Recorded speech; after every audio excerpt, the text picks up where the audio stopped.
Hello, hello, night shift. I am Captain Jerry. We are not too far away from Seoul right now after last night's escapades of exploding, losing everything, and having to start making our way back.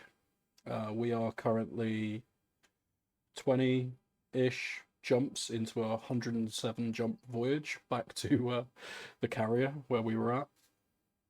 And I stumbled across this planet, well, this system specifically, which you can see on the right hand side here, that is pretty rich with a first full foot bonus of, well, first discovery bonus of anywhere between 270 million to 295 million. So we're going to be clearing this one out. Hello, Calvin. Yeah, so far, so good. We're still in the process of clearing out this first planet here. We've got a couple of things on it, but I figured we'd basically cherry pick the pricier bios off of these other ones and cherry pick the pricier bios off this other one and then go from there. So we've just picked up bacterium. I did this a couple of minutes ago before I was messing around with the ED HUD monitor. And we need now Frutexa or Fungoida, I guess, will be the next ones to find. I think this is Cactoida, more than likely. That's a rock. It's always a bloody rock. Yeah, I'm pretty sure this is Cactoida here. And I'm fairly sure I got this, but I also did this earlier today, and God only knows. There's something definitely wrong with my joysticks drifting, but I can't blame that on my shitty flying. Oh, hello. What was that? Yeah, that's Cactoida. I can't blame that on my shitty flying. My explosion yesterday was definitely my own doing. If you've missed that, feel free to go and check the VOD out, which was posted yesterday. Happens around the 3 hour 15 mark, and it's well worth seeing. That's Tuba, or Tubus, and I do need that at 7.7 million. So let's give that a pop. I've changed the HUD colours for everything, so now it's a little confusing as to when I'm meant to be able to land and stuff, but I'll adapt to that.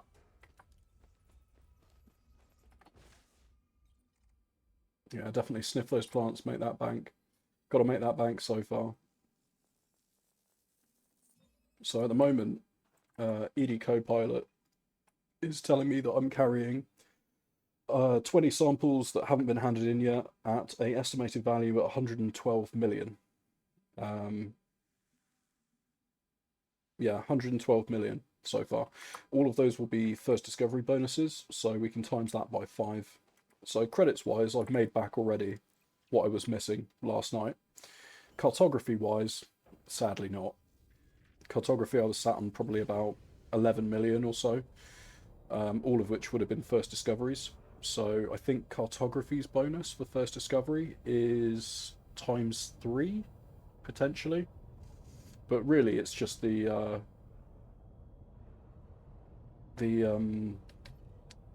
bragging rights for finding Earth-like worlds and things like that. So we haven't found any Earth-like worlds so far. We found a couple of water worlds and scanned those, but no Earth-like worlds.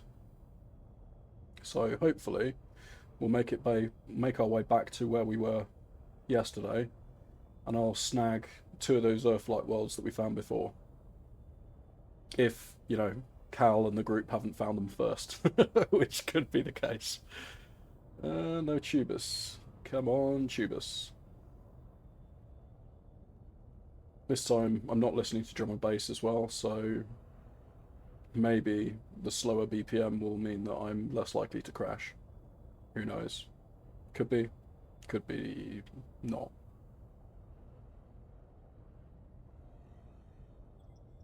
You haven't been DSSing Earthlikes? I'll do that, definitely. There's a whole section in your codex that says how many Earth-like worlds you've discovered, along with the other planet types. But most of the time, whenever I see people doing the exploration bragging, it's how many Earth-likes have they found. They're worth good money as well. SRV survey should basically give you any planets of interest to DSS.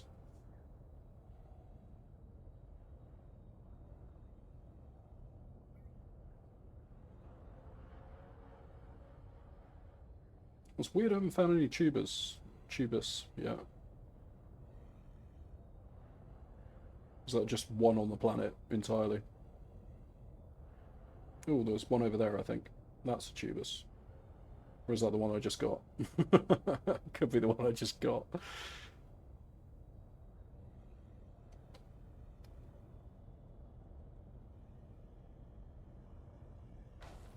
Whoops-a-daisy.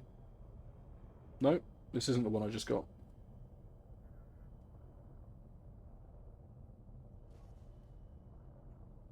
That's funny, because, like, yeah, fair enough. I mean, each their own. I find that the exo bio takes longer, so you can just run up DSS something in, you know, about 40 seconds, roughly. And then you take that bonus and times it by 3, I think. So for, 40 seconds to a minute's worth of work, you can quite happily get, what, 16k or something. 12k, 12 mil, even. Can't remember exactly what the bonus is for first discovery on cartographics, but as far as credits per hour go, it's pretty quick. No, you get the bonus first discovery bonus for cartographics as well. It's not ×5 like it is for bios, to my knowledge. I think it's only ×3, but I could 100% be wrong about that. It's times something or other though, because you end up getting a second page when you go to Universal Cartographics and you hand something in. You get that second page come up saying you've been the first to discover this, and when you get that, it gives you a credit, an additional credit bonus at the bottom of it.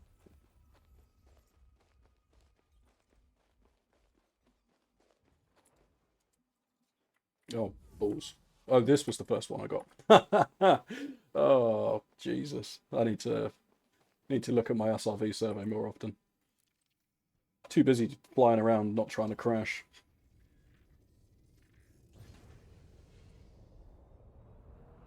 If I was a fighter pilot, they wouldn't put me back in the air because I've just become too cautious now.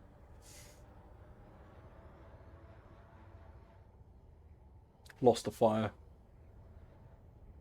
I'm sure in maybe 2 or 3 streams time, I will have forgotten about it and I'll be skipping across the landscape like I'm flying a drone or something, you know.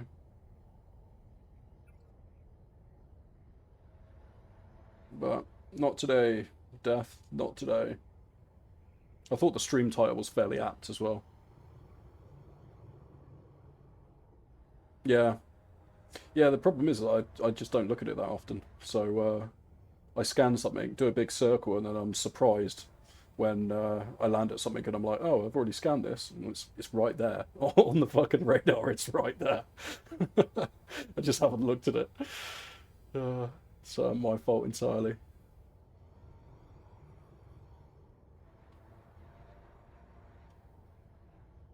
Oh, there's some tubers.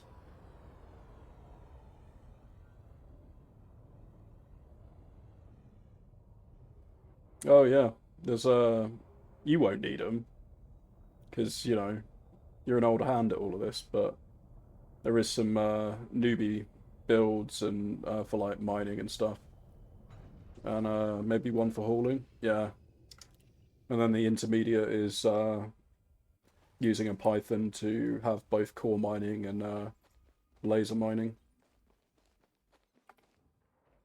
One of the previous streams that I ran, there was actually I actually built that. That's the Cobra Mark III build I did for laser mining. And I actually built it on the stream took it out to a platinum field, filled the cargo hold with platinum, and then sold the platinum and basically made back the cost of the ship and all of the attachments in one load. So as long as you don't explode, every other load after that is just pure profit. The only, well, technically the only expenditure really is your limpets and your fuel, of course. But, you know, it's a small expenditure. I thought it was helpful. It's mainly because someone came into my stream and asked me a load of questions for like, oh, do you have like a newbie build for something? And I was like, I don't, but if you come back tomorrow, I will have something prepared for you.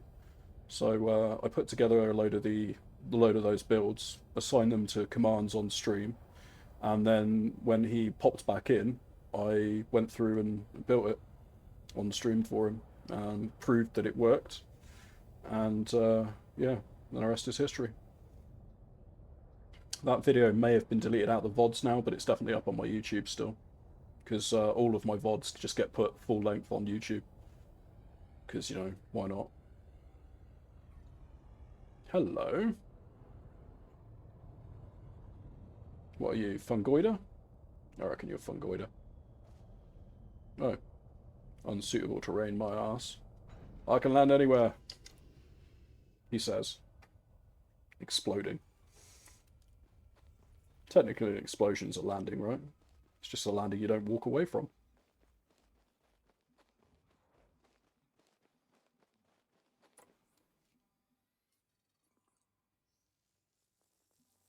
Alright, so what's this worth? Oh, that's osseous. 4 mil. Cool beans. So this planet is slowly starting to come into shape. That's a really good question. I have no idea. Also, since Jack, sorry,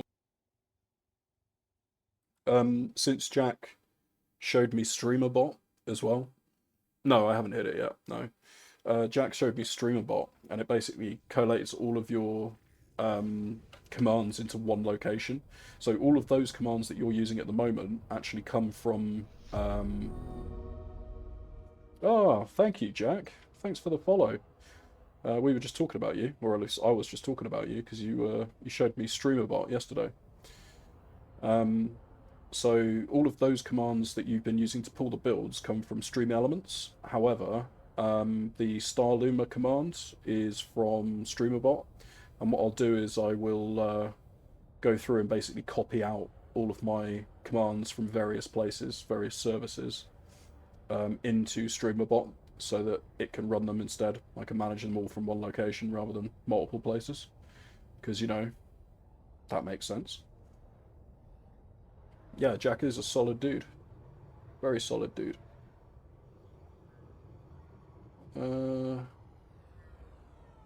Your bacterium. I shouldn't have chosen osseous. Osseous is one of those ones that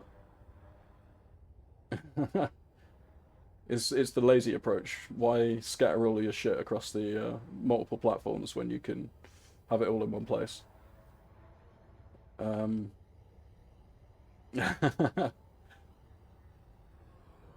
Something you will realise about me eventually is that I am pretty lazy, so if I can do something the easy way, doesn't necessarily make it the best way, but it definitely makes it the easiest way.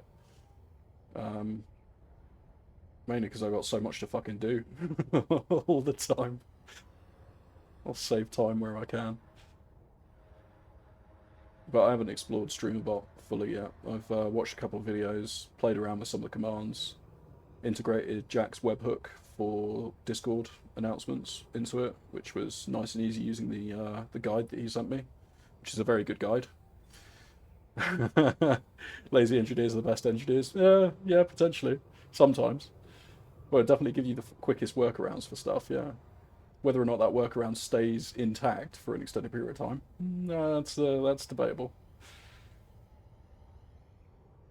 On the plus side, though, if you're that kind of engineer, you're making yourself invaluable because they'll never fire you, or your house of cards will come crashing down eventually, and then they'll have to find someone else to fix it for you. Oh, that's another Rossis. God, I hate these things. They're so much of a pain in the ass to find.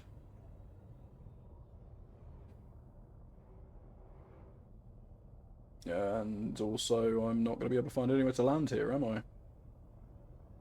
Probably not. Oh, there was someone there.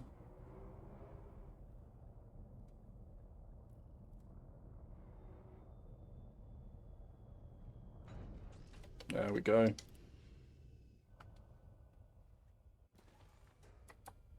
Yeah, yeah.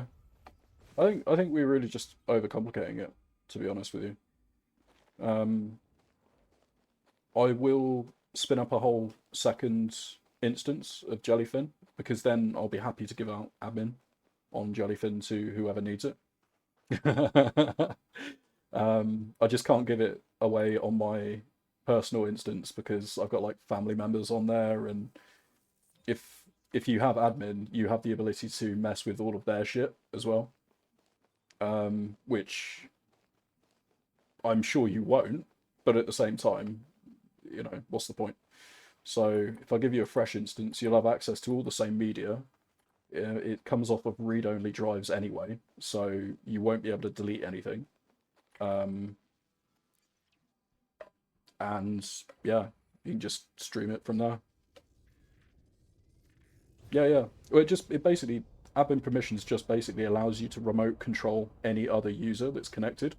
So being that Keith will have his set up there, you can just use your own login and remote control Keith's user account on a completely different machine.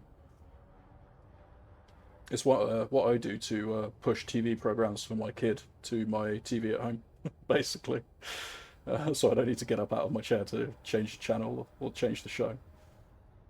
As you can imagine, kids will change TV program pretty often based on how if they're actually interested in it. But yeah, Jellyfin runs my entire media service at home, and we got rid of all of our streaming services as a result. Just because there's no point. You'll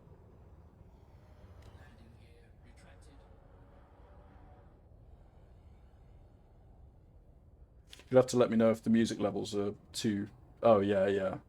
Oh, he loves it. I actually bought a complete copy of the TV remote that we use, like a literal like for like copy, for like £8 or something, and then we put that somewhere, and he finds it, and then he believes he's got the TV remote, so he sits there playing with the buttons for ages, and he's too young to realise that that it's not actually doing anything. Occasionally, one of us will stand behind him and just press the actual remote to make it look like something happens. And that's it. He's sorted for hours then. Eventually, we've got the attention span. We'll do the old classic of giving him a second controller to whatever we're playing, and then making it like he's playing. I used to do that to my sister when I was way younger. Worked my way through all of the Tekken 3 campaign with her with a controller that's not actually connected.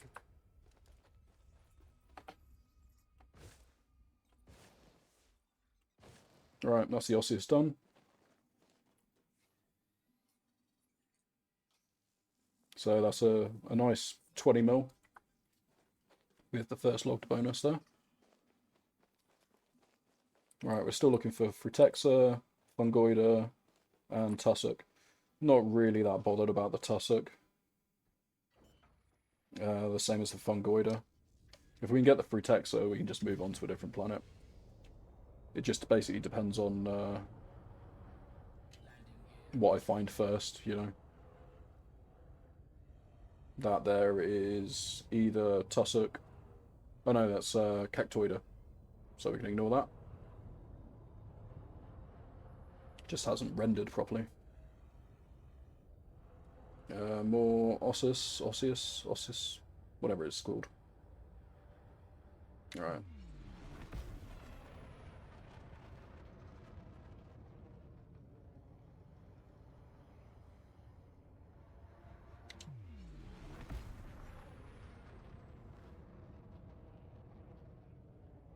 I keep forgetting there's a little, like, foot window down there. Never use it.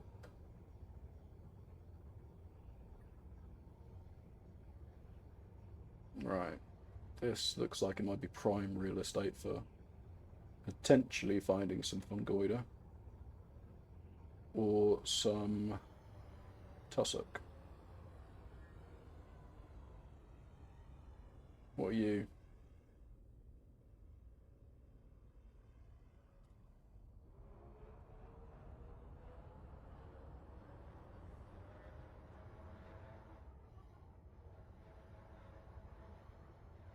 Pretty sure that was tubus, so we can ignore it.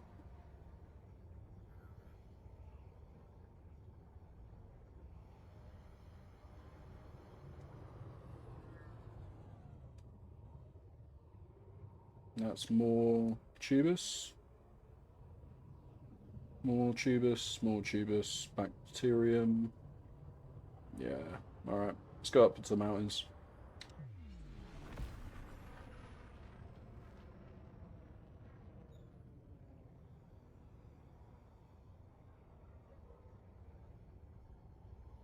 Oh, it's not really mountains, is it?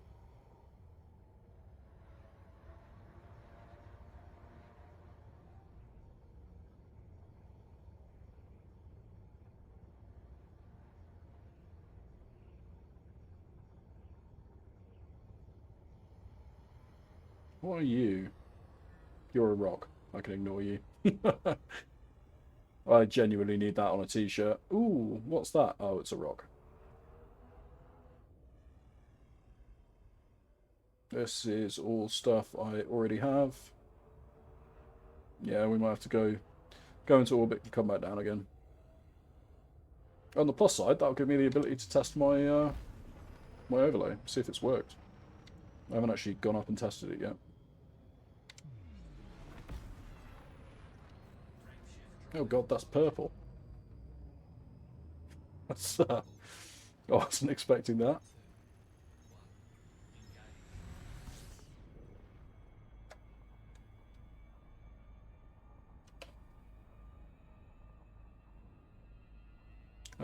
That doesn't look like that's changed.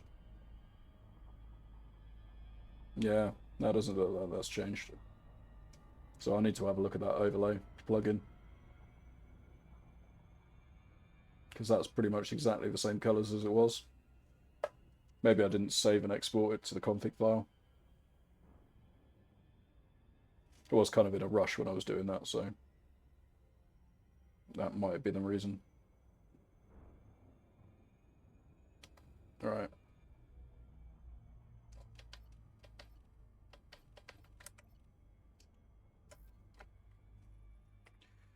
What are we looking for? We are looking for Fungoida and Frutexo, really.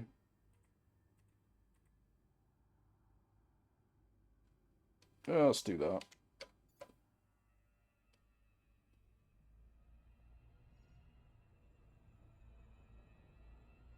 Let's go over there.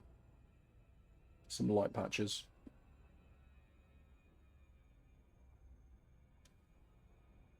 Oh, I hope everyone's having a good evening. Well, whatever time it is where you are. It's evening for me. Haven't tested the overlay yet either. Yeah, reset the lane, relaunched, but it's alt-tab. Yeah, fair enough.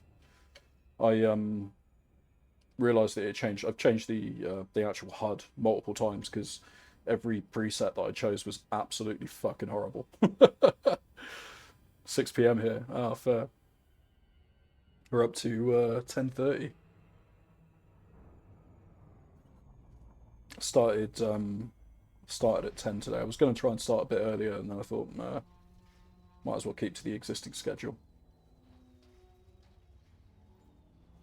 Not that I have much of a schedule.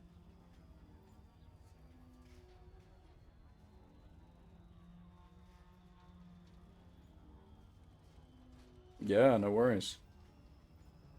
You guys looking forward to the Type 11 coming out tomorrow? There will be a significant downtime after it does come out.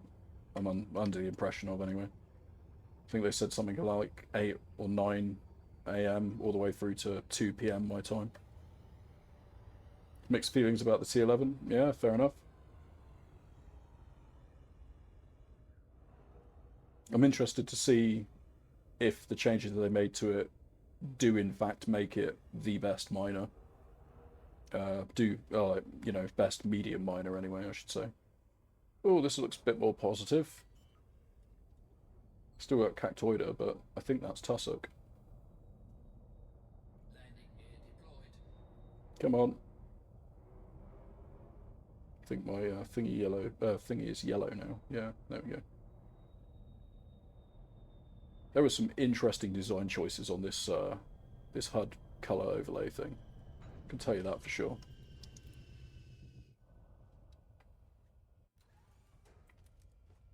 But if I really want to, I can change it. I just can't be asked right now. I think I'm still going to get hold of one. If they hadn't have made the changes to it, absolutely not. Oh. Is this for Texas? I think it is. Oh, it's Tussock. Oh, right. Apparently I'm an idiot. Yeah, I wouldn't have got it unless they'd made the changes to it.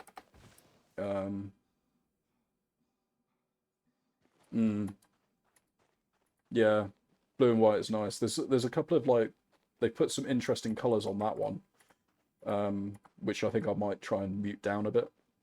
Yeah, 100%. Kind of just feels like someone's bathed all over your control console after eating Skittles or something.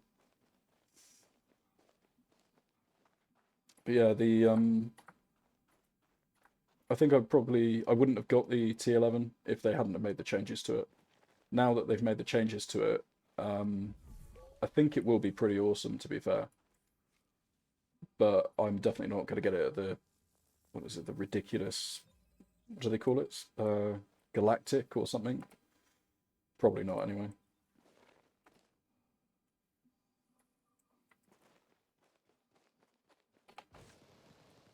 Because that's just obscene. But things like the, yeah, yeah, yeah. I need to have a look at what both ship kits are. The holographic doesn't do anything for me, frankly. But the ship kits, maybe. I don't know. I need to have a look to see, in fact, what you get out of it. But the one that I saw other people using made it look like the T11 was a Ripley cosplay. You know, from Aliens, when she's in that walker with the yellow bars and stuff everywhere. That's what one of those ship kits reminded me of quite a lot.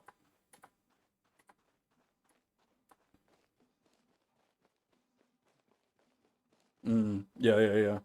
Well, from what I can see, the changes they made to it will make it the best miner, because essentially, if your shiny new Arc ship can be defeated by a Python, then it's not worth doing. But now with the way that the mining's, the speed of which you can mine in it, I think it's actually going to be a contender going up against large ships. Because I think for one, well, they were comparing it against a T9 or a T10. They were running the calculations in Brother Sabathius' server, and they were basically putting up with against the mining capabilities of a T10, and the T11 was potentially coming out on top. Yeah, yeah, yeah, it should be. I'm pretty sure someone was saying that it was already out, and then I watched someone on stream go to try and find it, and they couldn't. But yeah, they should. It should be like a one in, one out system where only one ship should be arcs buyable like that. Yeah, so Calvin thinks it's out. I know that Captain AWOL basically went to go look for it on one of his streams last week, and he couldn't find it anywhere. So at that point, it probably wasn't. But that was also before, I'm pretty sure it was before the last, or the first time they attempted to release the T11, before it got pushed back. So it's worth going and having a look now, see if Inara's got it listed as sellable.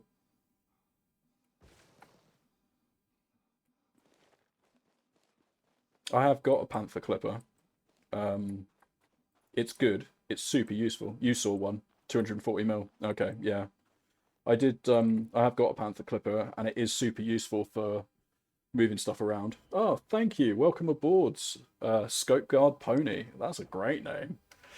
Yeah, it's a cool pen shop. It's the one that came off of the mystery quest line that just went through. I think you get a Python and an Anaconda one or something. I can't remember what you get out, which ones are available. Oh, hello. Don't think I've got you yet.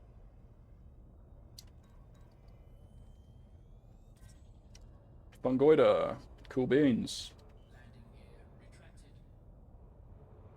Let's go stick ourselves somewhere up here. Because I ain't landing on a ridiculously shallow surface. It's just not going to let me. Oh, landing gear, that might help. Yeah, you got to love the Mandalay. I think the next time we go out for a exploration though. Yeah. Yeah, SRV survey is it's god tier. I don't think I'll ever play it without it now. The next time we go and do an expedition run though, I think I'm probably going to outfit a Cobra Mark 5 or something like that. Or hell, maybe just upgrade my Diamondback Explorer and take that again, because that's what I did all of my exploration in before I came back and started playing it with the Mandalay.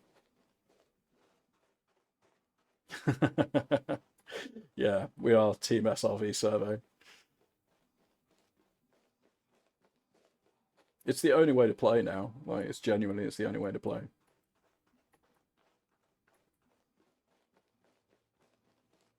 EDMC, yeah, yeah. EDMC is really good. I did start playing around with it.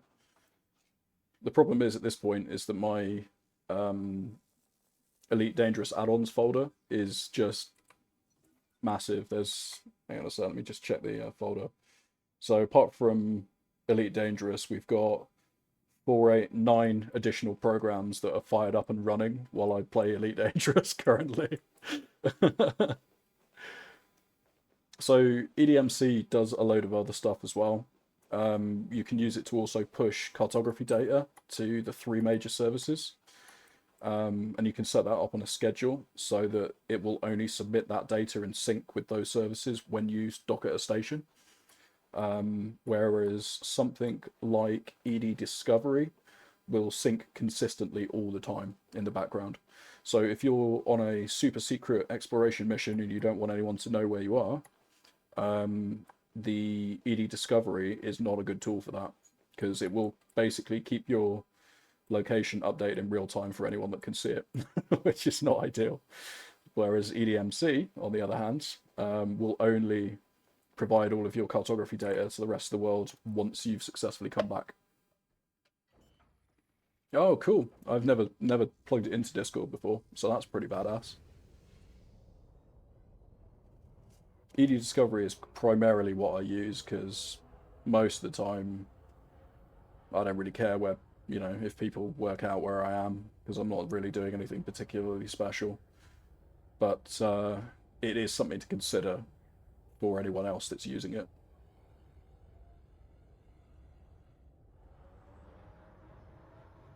But 100% kudos to anyone that uses a third-party tool to basically update Spanch or Canon or ED, was it EDSY? The third of the market, the third of the mapping services, because we need more users to do that. It's 100% EDSM. Thank you. That's what it's called. Yeah.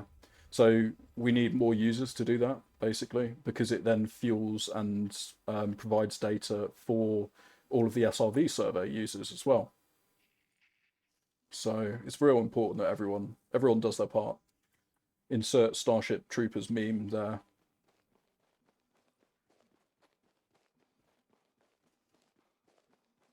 Yeah, I don't know how many times I've. Oh, if you need a hand, Cal, just give me a shout. I'm always happy to lend a hand. It won't take long either. Yeah, exactly. I'm not doing my part. Um, but yeah, the amount of times that I've been told a system is undiscovered because it has no data in EDSM, in Spanch, or in Canon, and then I go into it and it's been like fully explored. Yeah, shout out to Inara, 100%. I love Inara. You know, weirdly enough, the thing I actually love about EDSM as well is that it gives me achievements when I do things. So that's kind of cool. I'm an easy man to please, obviously. Yeah, oh, nice. Okay, I didn't even know they had a patron for Inara. I do use it a lot though. I think pretty much everyone uses it a lot, don't they?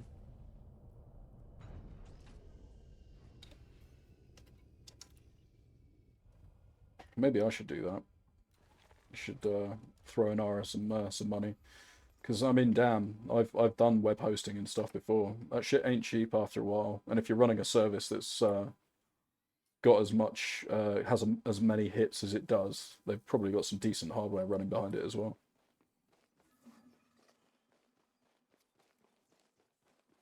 Oh, Cal's jumping in with the hey, do you want to come join some cool dudes? So to give you some background, I caught a carrier out to where we are at the moment, and the guys that that run the carrier are Cal and a load of other guys. Jack as well, I think he's in here. Yeah, you got busted. Not slick at all, buddy. Not slick at all. You need to like segue it in there smooth, like, you know. And they are the Starloom a lot, so I've just got dumped a link to the Starloomer guys. Um, to be fair, it's not really a squadron as such. Well, I believe you do have a squadron, don't you? But it's more of a group of people that kind of just come together to do fun stuff, you know? That's how I got involved. I'm not in their squadron. Oh, you can use a... Oh, that's cool. But yeah, so yeah, I caught a lift out with them, 8,000 light years away. We started doing some exo bio and cartography and all that kind of jazz. And then I exploded and lost 500 mils worth of data. Um, you know, 11 mils worth of cartography data. And respawns inside the bowl. Oh, nice. Okay.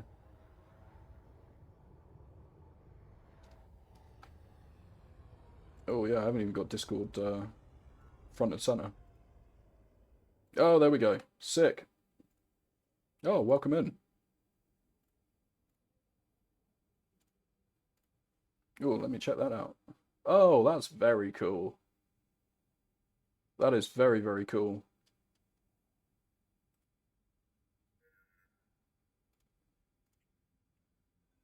I've lost all of my pages now. Where is my chat gone?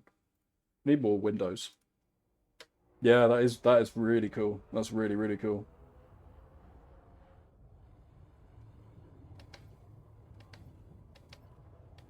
One thing streaming's definitely taught me is that you can never have too many monitors, and I do not have enough monitors. So that's something I need to fix. What are you? Are you Tussock? No, you're probably Frutexa, aren't you?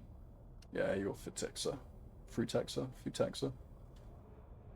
Something Texa. Oh, that's interesting. I thought I was getting this.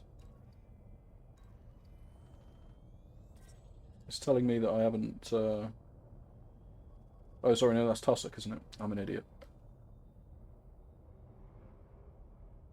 Yeah, FCs. I really want one. I don't have one yet.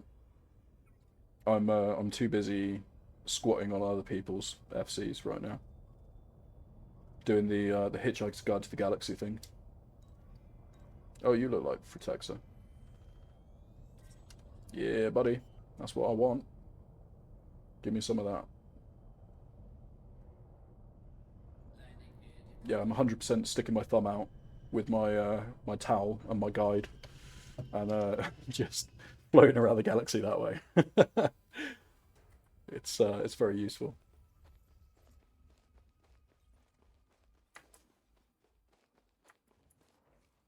Stumbled across a random one. Yeah. Oh, thank you. I appreciate that. That's good because I stored all my shit on there already.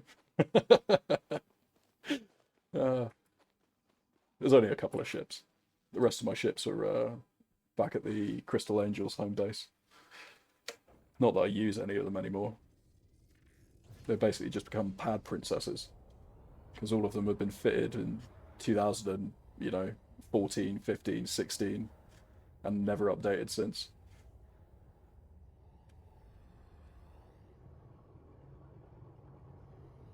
Whenever I bought this game ages ago.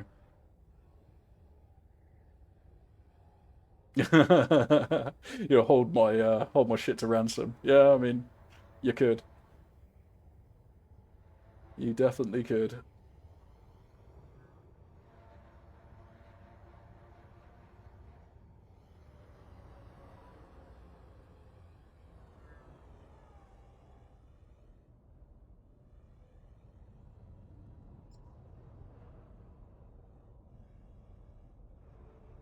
No, in my luck, I'm not going to find any more bloody Fritexa. It's the only one I actually care about on this planet because it's worth 7.7 mil.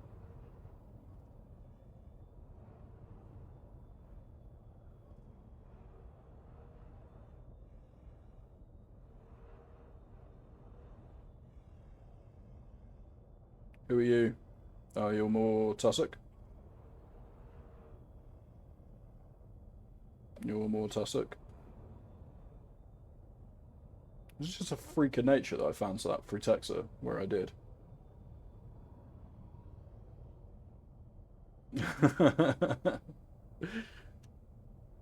To be honest, when you guys head back, apart from going to sell all my data before I lose the ability to and have to carry it all the way back to the bubble, I'll probably just do what I did in reverse. Or like go find another place, um, head off in that direction for a bit. There we go. Head off in that direction for a bit.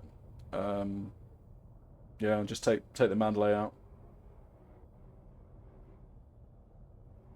Or hell, potentially we get a T11 Monday. I rip off all of the modules from this, and I make a exploration T11 and get that back to the bubble, 8,000 light years away. That might be entertaining. Totally and utterly unoptimized T11 exploration build.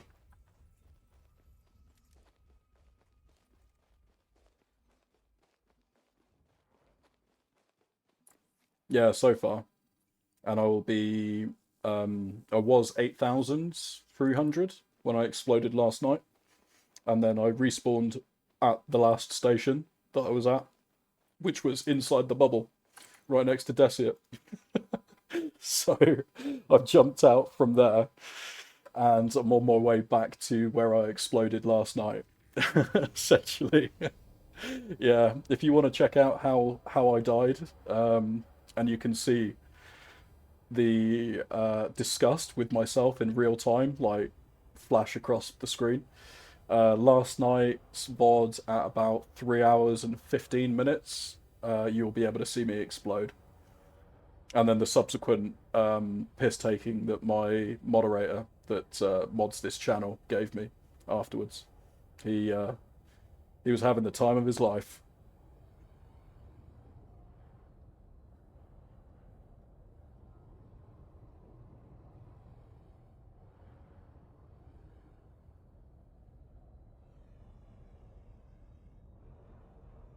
8,500, yeah. I'd probably jumped 300 light years away from you, where you were, because I was doing Boxall surveys um, a little while away from where the carrier was. It's not hard to do as well, because this has got like an 80 light year jump range, just shy of 80 light years. So it doesn't take long to get a couple of hundred light years away from the carrier. Yeah, See, that's the annoying thing, is that I do actually have repaired limpets and an AFM on here, but I hit an outcropping. Oh no.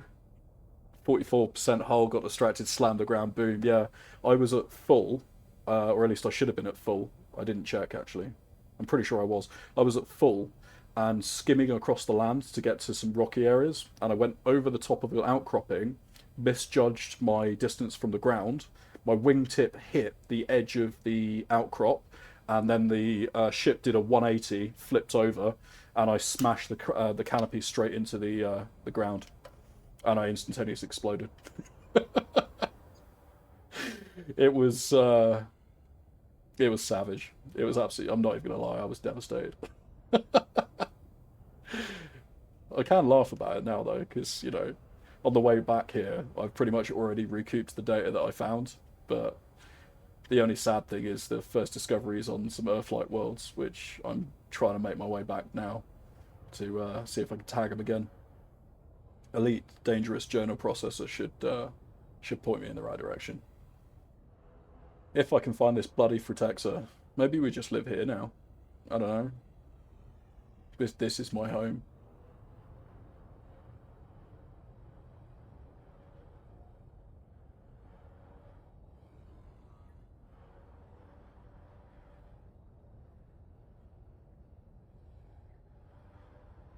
Maybe.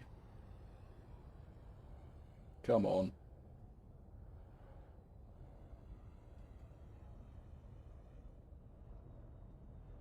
Well, you'd expect so. The moment I don't need to find something, I find loads of it because you know that's sod's law. But all of that's tubus. This here is all tubus, I think. I'm pretty sure. Not it's going to let me scan it anyway because it's just drifting everywhere. Yeah, that's tubus. And this is Cactoida and tubus.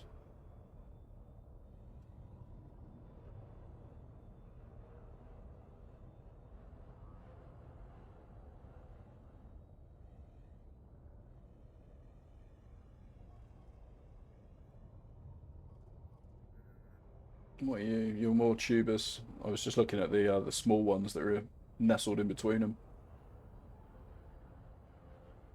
But no joy. Whoops. Oh, it's good I had my landing gear out because I just hit the boost button while pointing at the floor. That would have been embarrassing, wouldn't it?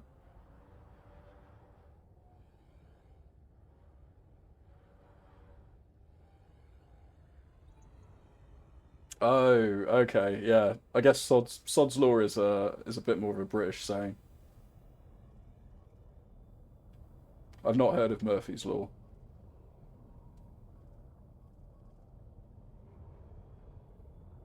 But yeah, I'm assuming it's the same. Sod's law is whatever will happen. If the worst event that could happen is what will happen, basically. If the worst that can happen, if the worst can happen, it will happen. Yeah, I think that's basically what it inevitably ends up being. It is a British idiom, though. Yeah, same rule. Right, yeah, yeah.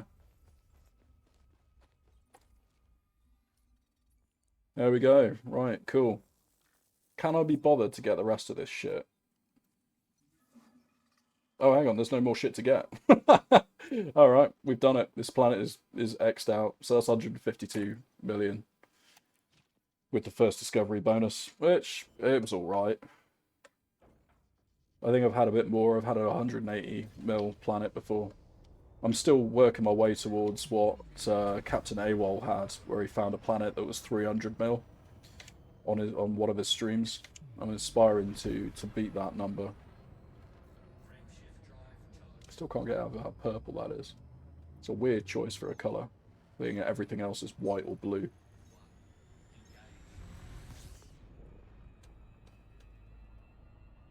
Let's have a look-see. So, the real question is, do we just carry on? Or we have still got a 20 to 47 million planet that we could check out. Yeah, let's go and check that one out, and then the rest of them, I don't know if I will be bothered. So, anyone else that sees the stream and wants to take a punt at this system, feel free to do so. It's not that far. Yeah, exactly. That's what I'm saying. Yeah, I'm lazy, man. I'm lazy.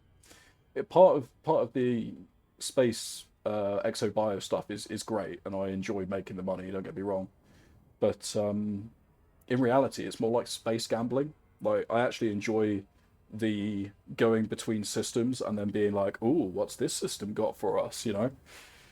And then you FSS it, and it's like, "Shit, there's an Earth-like world," or "Oh, there's two water worlds," or whatever. That bit's the most fun for me, I think. The exobio I do is just because it's extortionate amounts of money, but it does slow down everything. And if I spend too long on a planet, it feels like I'm dragging my feet a bit, and I get the itch to go back out and carry on jumping. And as you can see, when it eventually catches up and replots the route, we've still got 59 jumps to do before I get back to the carrier. So we'll see how many of those we do tonight.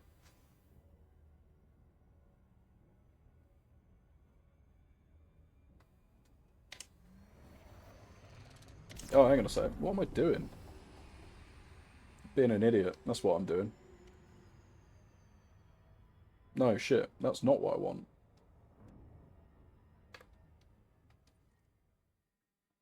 I've lost what I had selected. That's why. There we go. I was going in the right direction. Yeah, I was. Just being a muppet. Complete fucking Pringle me.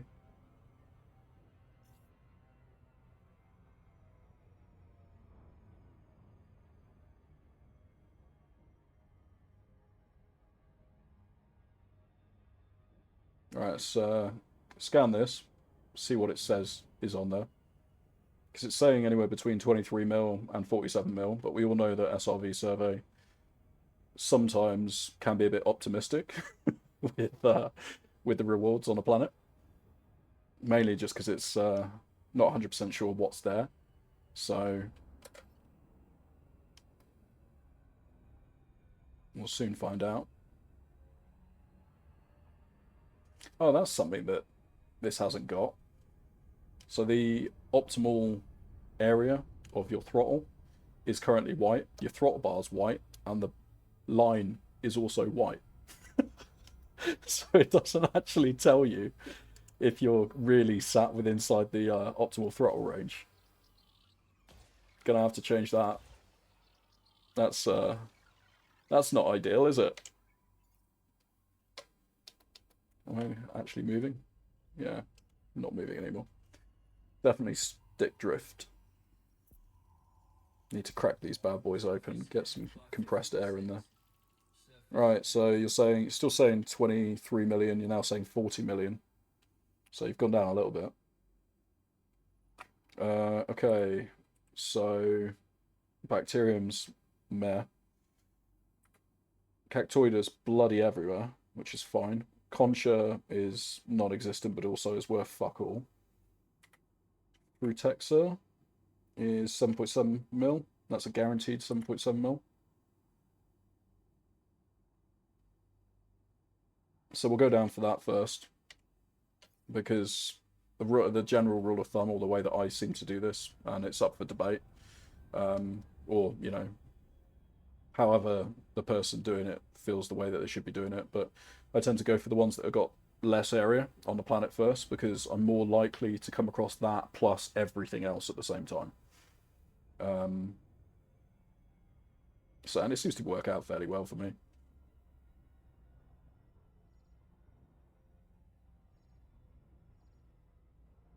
Oh, nice. You got your EDSM posted into Discord as well. Oh, cool. I'll check that out in a second when I'm not hurtling towards the planet. I do definitely have a habit of crashing while looking at other things on my screen. So I'm trying not to make that a reality tonight, but I can't promise anything.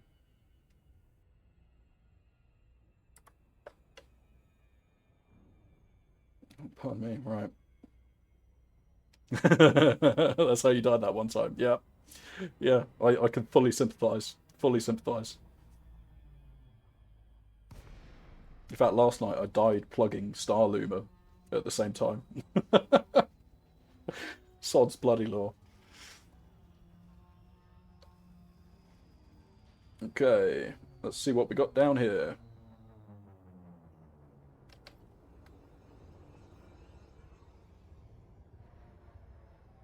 As you can see, I'm now kind of travelling a lot less aggressively than I would have been last night. If I was smart, actually, I should have updated my shields to be an A class rather than a D class. But I thought, no, it's fine. I can get by with a lighter shield, you know. Less shield, lighter, still get some protection. Nope, apparently not. I must have been travelling at a fair fucking clip to annihilate my shields and destroy all of my hull at the exact same time. Alright, what are you? What are you? That's Frutexer, I think. Yes, it is. Oh well, we might as well start here. I want to see what the Cactoida is, because I know that it's going to drop. It's saying anywhere between 3 mil to 16 mil. But we all know that that is going to drop the moment I scan it. Come on, give me a place to land. This is relatively flat. Yeah, there we go. Whoops. Bit more aggressive than I was intending there.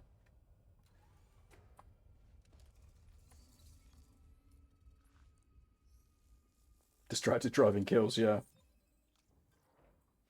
Yeah, I nearly crashed one time checking my phone at the same time, and I was like, oh shit, this is...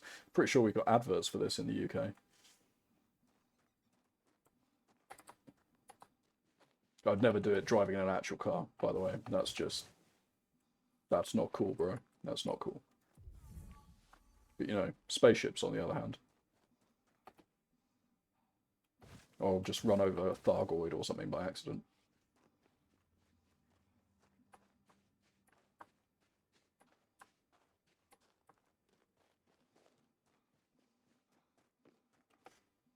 Oh, Cal, that's going to be something that we need to do at some point. AX Wing. Because that's one of the few things in the game that I've never actually done before. I have never killed a Thargoid. I've bumped into them a couple of times. That's entertaining when you get like interdicted out of hyperspace, jumping between places. But yeah, I've never actually killed one. I don't own an AX build at all, so I need to need to change that.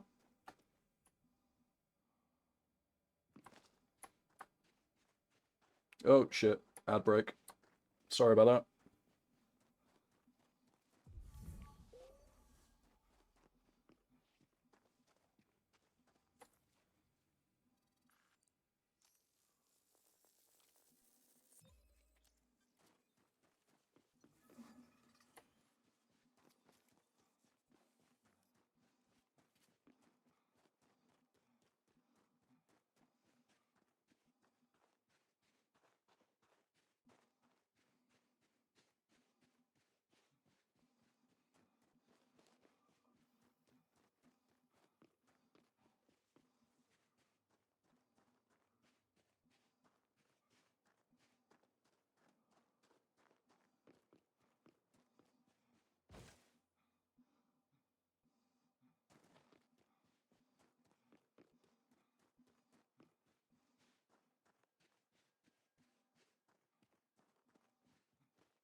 Okay.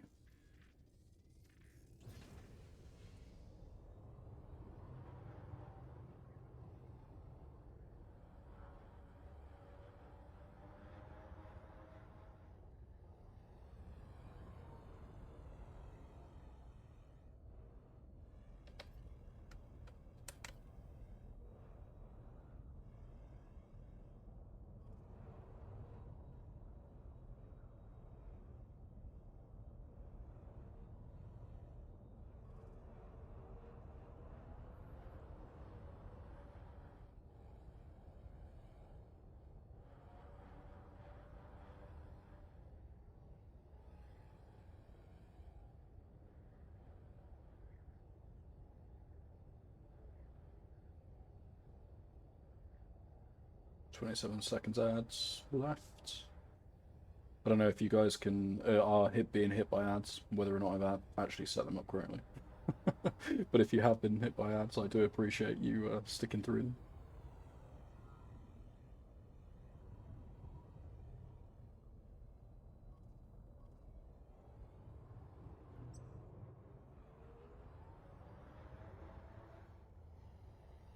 Oh, amazing. Yeah, appreciate anyone that did get hit by ads sticking through it. It helps with pre-rolls on the channel and basically disables pre-rolls for anyone coming in and wanting to hang out. So I do appreciate that.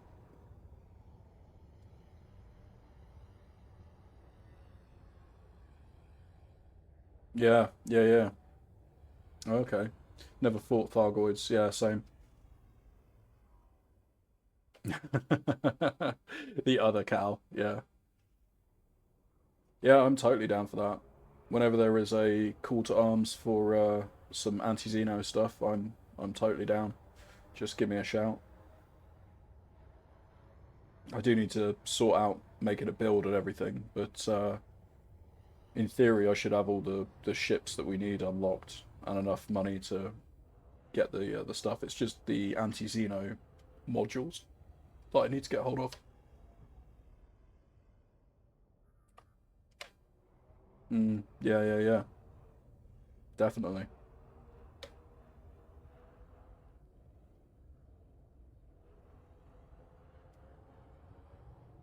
Right, we're looking for Cactoida right now. And usually we will find it in the same kind of places as the bacterium. Here we go. So this to me doesn't look like it's a 16 mil Cactoida. This looks like the same stuff that we had on that other planet. Do you know what? Just try and land. I don't know why I'm trying to scan it from the ship to work out.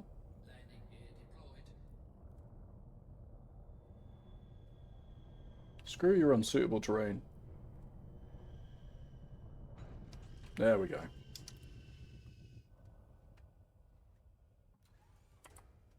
Alright, let's see what this is. Anyone in chat want to place some bets on what this might be? So it goes from anywhere between 3.67 mil to 16 mil. So I'm thinking 6 mil. If anyone else wants to get involved, feel free to throw the predictions in the chat. Oh, I'm well over. That's not great, is it?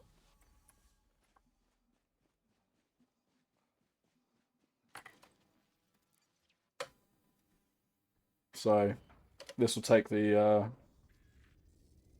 overall. Oh, that's interesting. So I just scanned that first one there, and it hasn't applied first discovery bonus on it. Ooh, posture check. Yep, all right. I am slumping a bit.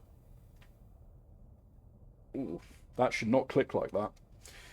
So yeah, that's interesting. I've just scanned this, and while I got first footfall, it hasn't updated the Cactoida at the top, the SRV bar, to say what the first logged actually is for some reason. Which is interesting. But I mean, I got first footfall, so there shouldn't be any way that anyone's already got this logged. Unless they found a way of like stealthing onto the planet and not having FD detect they've been here.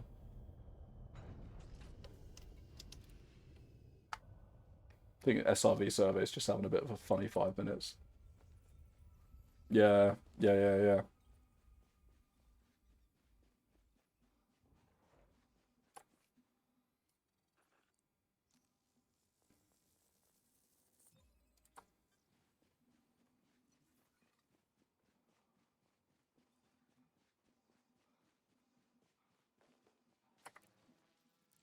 Let me just do that now. Where are you, SRV survey? There you are. There we go. Yeah, yeah. I know where he is. I've messed around with him for a while, but I didn't realise that you had to go in and update it occasionally. That's useful to know. That's really useful to know. Sometimes I guess it just doesn't pick up the fact that, hey, by the way, you were first on this planet.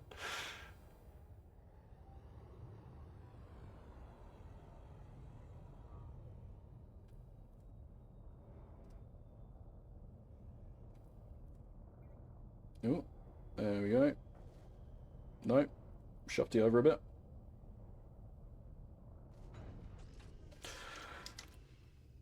You know, sometimes like I worry about my ship's landing computer. Mankind has all of this ability to make you know, ships that go through hyperspace to other star systems, you know, extended journeys, light years away from their home planet. Can't make a fucking landing computer worth a shit. Cool, right, that's done. Just debating whether or not it's worth getting anything else on here, really.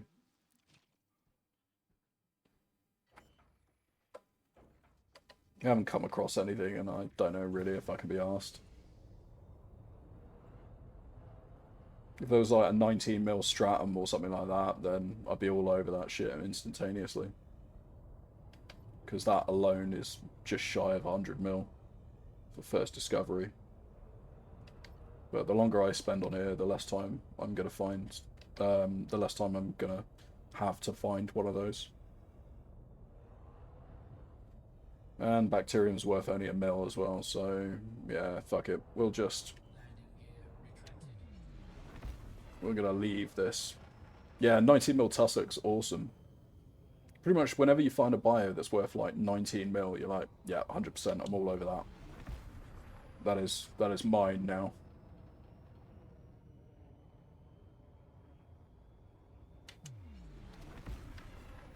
And we did get, you know, the ones that are worth a sum on here. Yeah. I have managed to find one of those. I should have that in my codex. I tend to find the stratums more frequently than the tussocks, though. Or, yeah, more frequently than pretty much any of the other 19mm bios.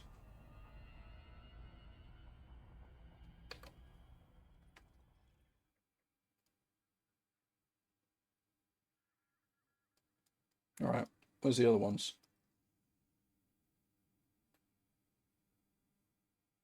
So there's a 2 to 15mm, a 14 to 20mm, so we're going to skip over the 2 to 15mm, because I know for a fact it's probably not going to be 15mm. 6A, oh, that's not what I'm looking for. 6A has Concha worth 7mm. Potentially. We'll have to DSS it.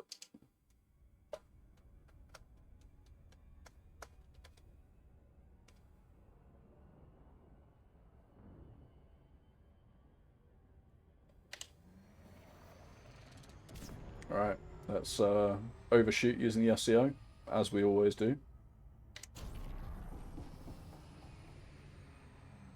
Now I'm just being too conservative. Always the way.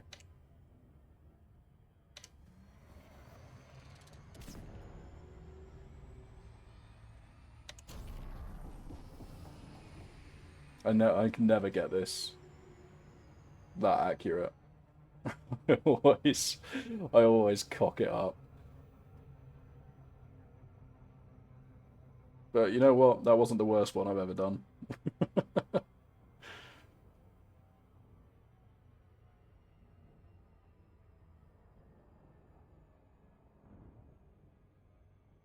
Alright, let's see what you got. And then we'll do the same for scanning the 6C as well, and then we'll bugger off out of this place. Because 12 to 35 million, we might get a 19mm on there.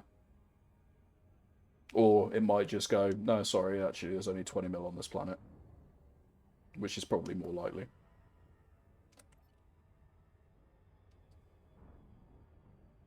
Alright, how many probes do we need for this bad boy? 4. Cool.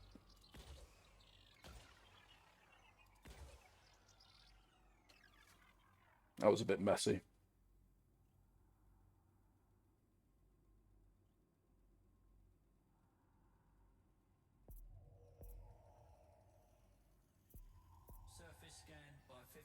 Okay, cool. So yeah, that's planet's worth 14 mil, and all of them are no more than 2.5. Oh, there is a 2.6 mil Tubus, so we can ignore that planet. Go check 6C out. As I said, anyone that wants to come here and clear this out, feel free. Feel free. Hopefully you don't do it before I get to a Vista Genomics and you snipe my my discoveries. But if you do, fair play. You know, that's the name of the game. That will happen.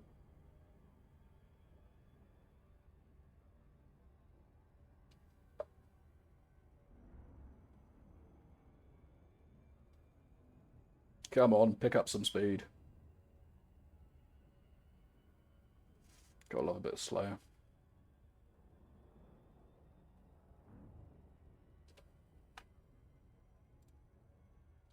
Okay.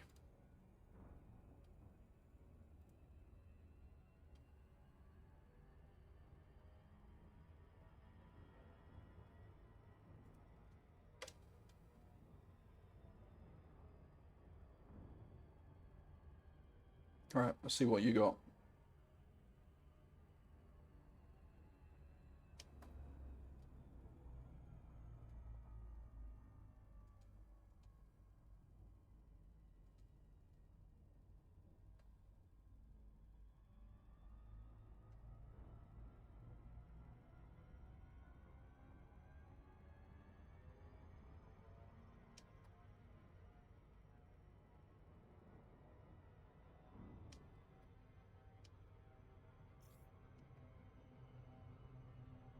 Slow it down a bit.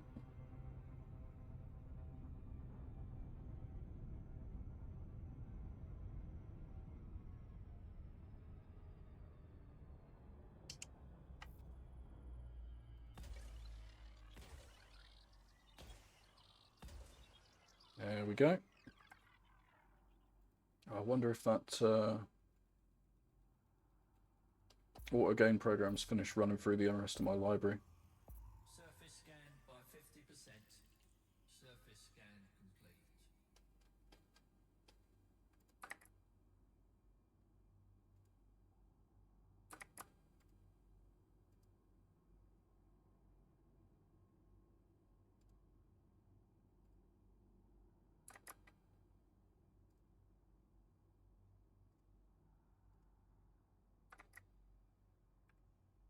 Let's put something a little more lighthearted on. Okay, so we got 7.7 mil for Texa. I guess we start there. And potentially anywhere up to a 16 mil Cactoida, but if the last planet was anything to go on, it will be 3.67 mil. So let's go get the Frataxa anyway. And then this might be the end of this system.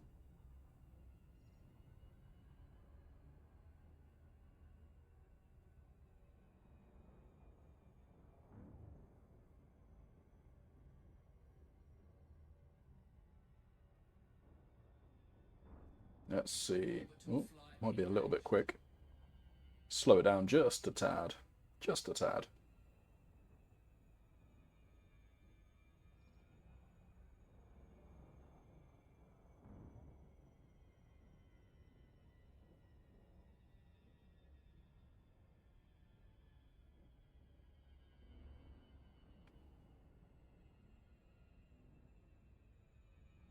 Okay. Let's bring out the old composition scanner.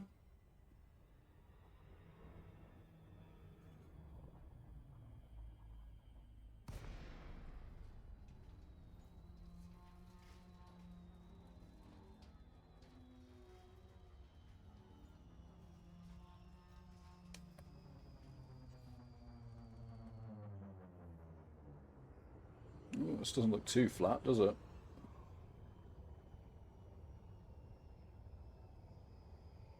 still. I do hold out hope.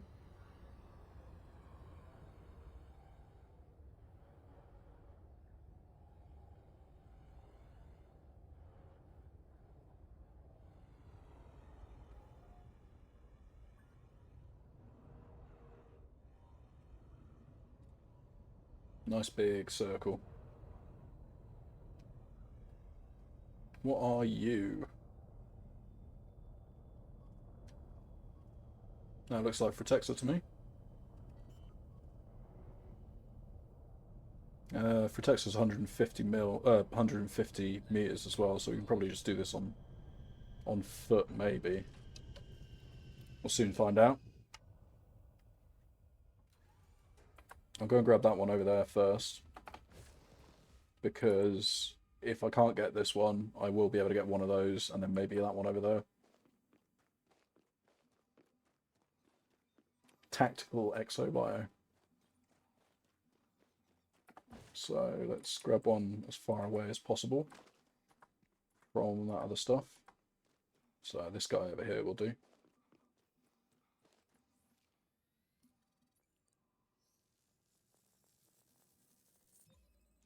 Yeah, there we go.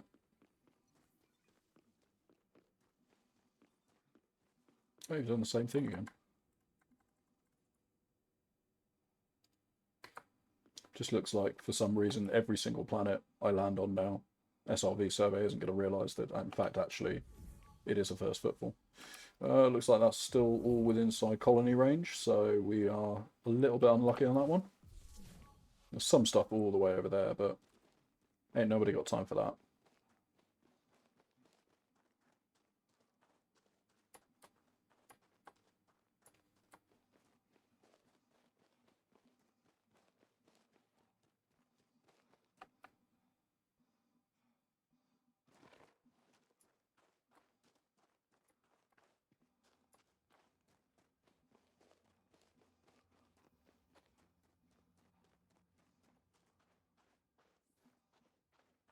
I'll try this guy. And then we'll see how far we need to go to get the other one. There's some all the way over there. Let's try that. And then the only other one we'll actually try and find will be the Cactoida, just to see if we're going to be lucky enough to get the more expensive version. But all in all, this is still a 38 mil first discovery bonus. Oh, lovely. There we go. For what is essentially, what, 4 minutes worth of work there, give or take. On the surface, that is.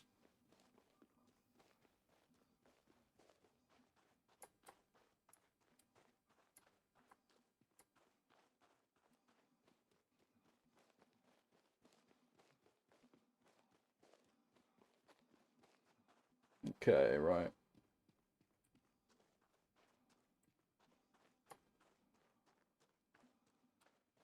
Come on, make your way back over. Aw, friends! It's always good to have space friends. Feel free to add me as well. I'm online most of the time, and pretty much all the time I shouldn't be online because I should be working. So if you are my employer, that was a joke. But yeah, feel free to add me. I'm Jerry Yost in game. There we go. Commander Jerry Yost.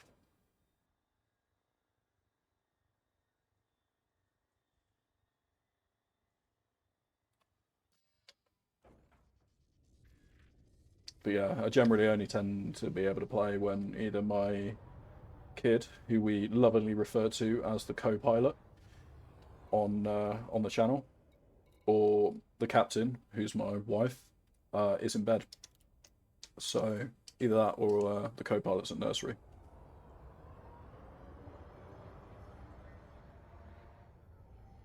Oh yeah, 100%. I totally agree with you, Kelvin. Totally.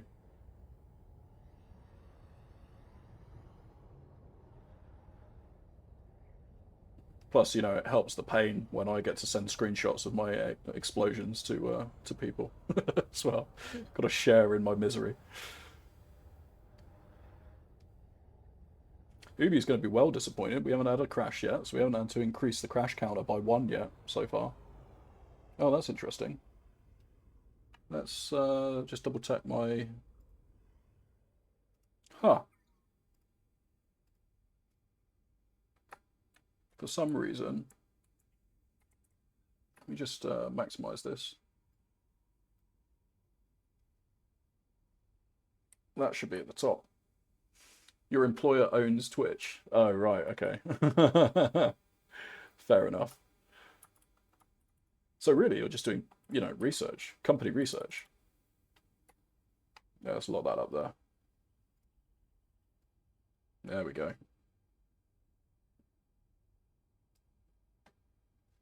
Yeah. AWS. I use AWS every day. Well, every day I'm working anyway, I should say. Yeah, it's I'm a database engineer for a day job, so Redshift is something I use a fair amount,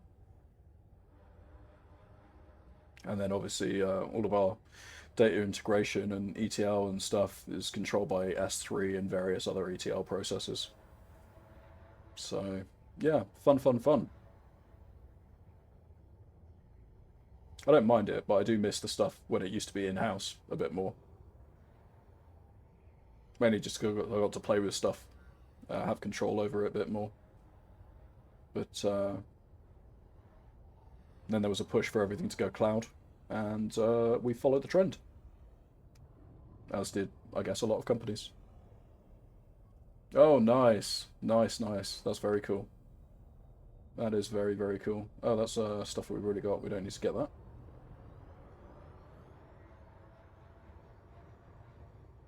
Yeah, my brother actually deals with supercomputers and stuff, so he spends most of his time in data centers. I believe data centers that he's designed though, which is pretty fucking cool, to be honest. He's definitely the more achieved, accomplished brother in the family.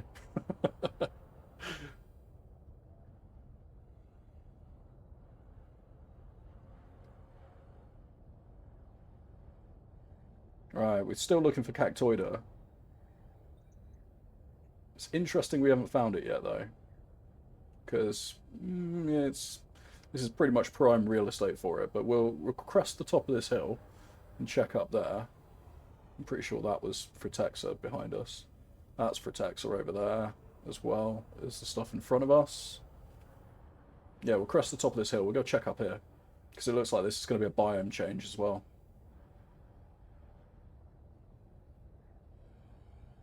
Osseous. Never get the pronunciations right. I wouldn't mind going more into hardware for a job, to be honest with you, because I do enjoy the hardware element a bit more than doing the software stuff. Oh, that sucks. It does suck. It's such a terrible fucking thing to find.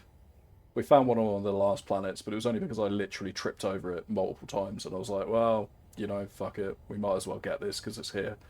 Otherwise, it can go fucking do one. I'll never go out of my way to get it. Usually, it's so shit.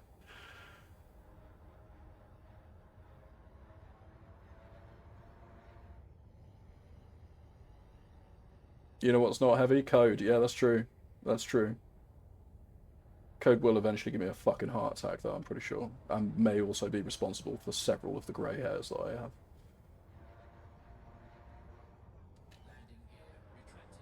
Alright, let's do this a bit more speed, shall we?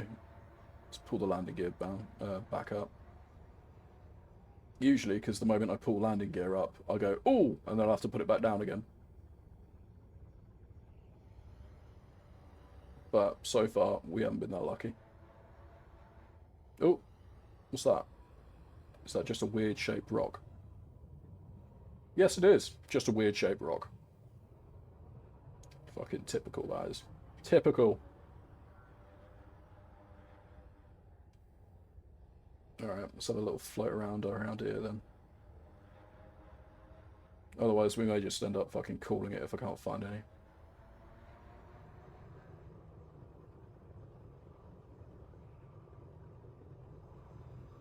Sometimes I do wonder whether or not it's the rendering distance, but everything is set to like the maximum it can physically be on this machine.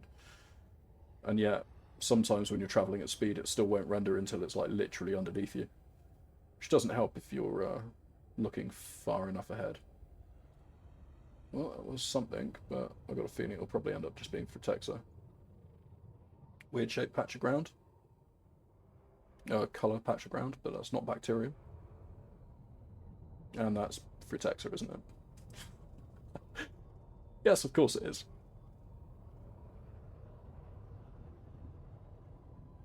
Hello, hello. Interestingly enough, I'm not the captain. The captain's currently asleep. I'm just the poor rube that's been put in charge with piloting the ship right now. But welcome aboard, Evident Night. Thanks for dropping in. Welcome to the night shift. Yeah. As the captain says all the time, she is the one, she's the decision maker, you know? She's the one with the big ideas. I'm just the one that has to follow them.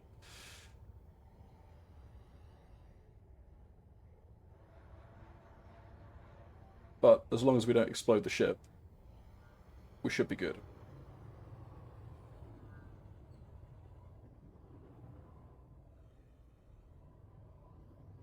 Alright, so maybe it's going to be a reset. Maybe we come back up, go back down. See if we can find the cactoida that way. But you know, Sod's Law means that it's going to just be the 3.67mm one. Worth absolutely sod all, and not the time that we've invested into trying to find it so far.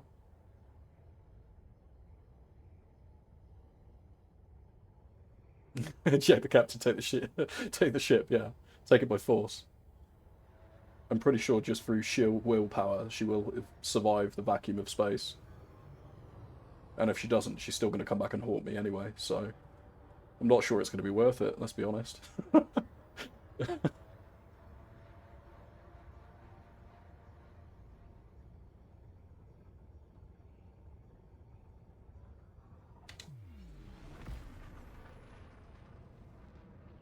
Alright, we are going to reset. Let's go up, come back down. This better be more than the 3.67mm that we got on the last planet for the cactoida. Come on, fingers crossed for the 16mm one. That'd be nice for first discovery bonus, wouldn't it? But yeah, for those of you joining the channel, we are a couple of thousand light years away from Sol. We were 8,500 light years away from Sol yesterday, and then we exploded and lost 500 mils worth of data. Probably a little bit more, but yeah, roughly around 500 mils worth of data. And respawned back in the bubble. So tonight's stream is making the 59 remaining jumps back to where we started to carry on. Thank you, Calvin. And yeah, for those of you who are interested in joining us on our carrier endeavors out into the black and various other things like mining wings or combat wings, and we were talking about anti-Xeno stuff recently. Yeah, check out the Star Luma link there. There is a Discord and various information about what these fine folks do. What am I doing? I want to get the old surface scanner out, don't I? Cactoida. And yeah, for those of you who want to see what I'm getting up to, see the screenshots, all that random stuff, see how many times I explode, and other things like it, feel free to come and join me on my Discord as well.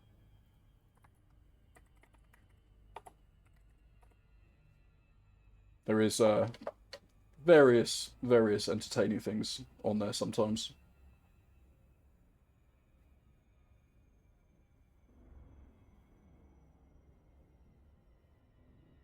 And if anything, you'll usually just get my my mod ripping the piss out of me for whatever stupid stuff I've done recently. So there is always that as well. Let's go check out this bit. To be fair, this almost looks like pretty much where I've just come from. So I have no idea. No idea. I mean, to be fair, he does start work early doors, usually on weekdays, so could be he's already gone to sleep. Who knows? He's usually here around taking the mic though, so maybe he'll poke his head in later.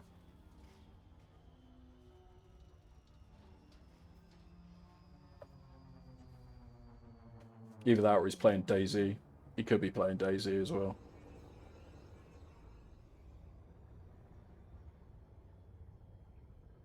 But yeah, Matt's another Twitch streamer, but he primarily specializes in first-person shooter games. So I keep telling him to. It is fun. I haven't played it though since it's standalone. I played it when it was a Arma 2 mod. Put significant time into Arma 2. And Arma 3, actually, saying that. Fucking Osseous. God damn it. Oh, should I bother? Should I bother? I mean, I've tagged it anyway. We'll come back if we find 3 more.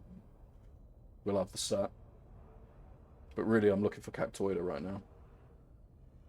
Bacterium. Ooh, you look like Cactoida.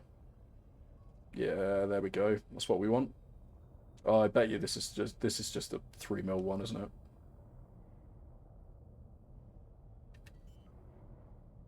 Yeah, shit ton of Arma 3. Yeah. It's one of those games that I spent over 1,000 hours playing Arma 3.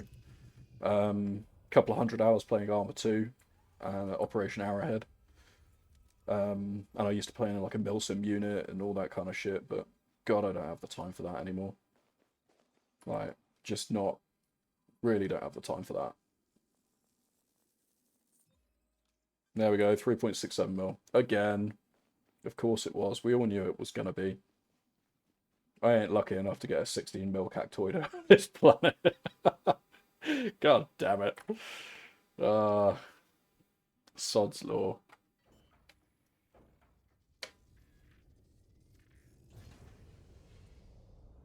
Yeah, we didn't have any of that. In fact, most of the guys I played with were Swedish. And they were really nice. You had a couple of like vets and stuff who really were the guys writing like the SOPs and stuff, but definitely no one insisted that I call them staff sergeant or fucking refer to them as sir or whatever, you know. It was just the MilSim operations for like 4 to 6 hours on a Saturday, and then you would run like a group training exercise or whatever for a couple of hours on a Sunday, and that's pretty much your entire weekend gone, you know. And in my mid-20s, where I spent most of my time drinking in the pub, that was a lot of drinking time invested.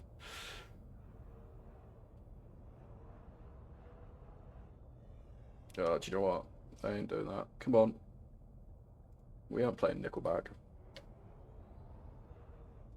I don't even know what that's on that library.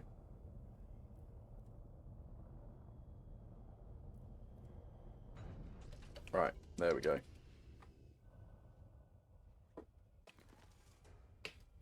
Ooh, let's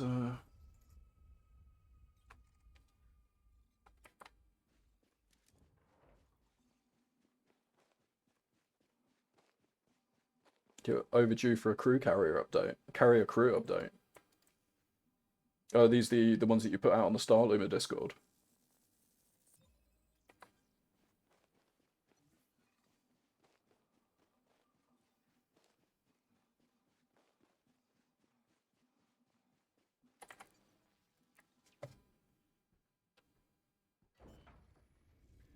I'll be interested to see what. I'm guessing there would be a like a catch up of news that's happened in the black since you know, we've all come out here or whatever. Be interested to see how many,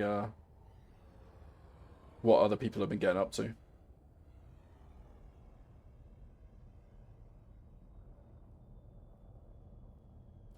There we go. Right, settle that down.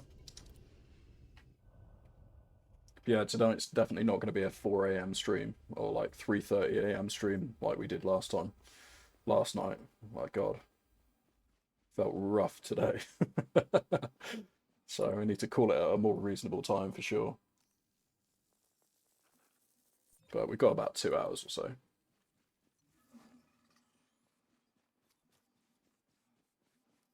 Okay, yeah, yeah.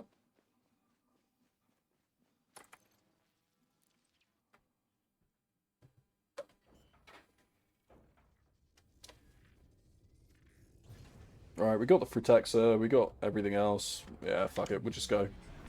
We go. We move. Sure, that's what cool kids say or something, can it? I don't really keep up with slang anymore. It all just sounds ridiculous.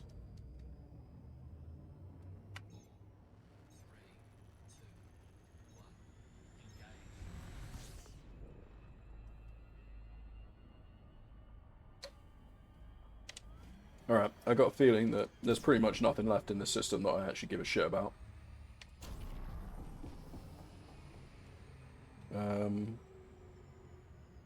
Yeah. Yeah, fuck it. Right, next system. Get back to rolling the dice and see what the rest of these jumps provide us.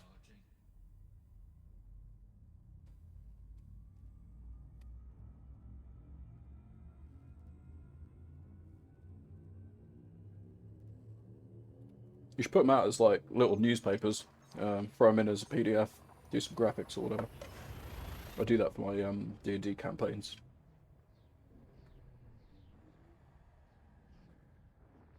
Because we run 2 different groups on.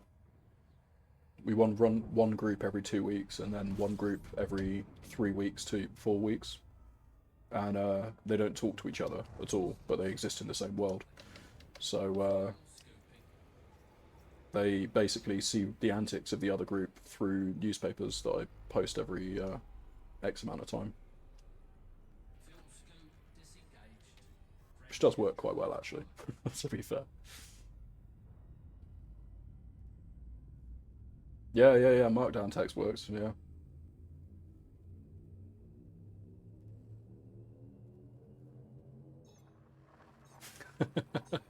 It's, yeah, it can be a lot of work, but it is also really fun because the 2 groups operate in very different ways. But the impact and actions of one group will affect the world and send ripples through that the other group will feel. So it is nice for them to understand exactly potentially why some shit is happening, if that shit is public knowledge, you know. So it does make me laugh.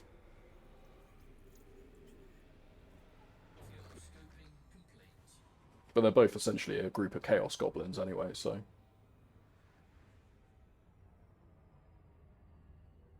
I do love dungeon mastering D&D. It's one of the few collective activities I still have, like where I have maintained for the last.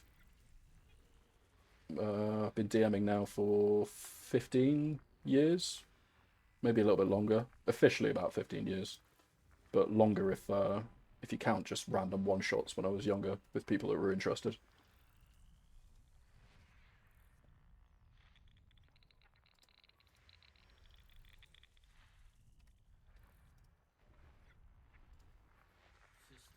Not too sure about this FSS like colors. This is it's a bit mental. All right, there's nothing here. Let's go to the next system. Frameshift drive charging.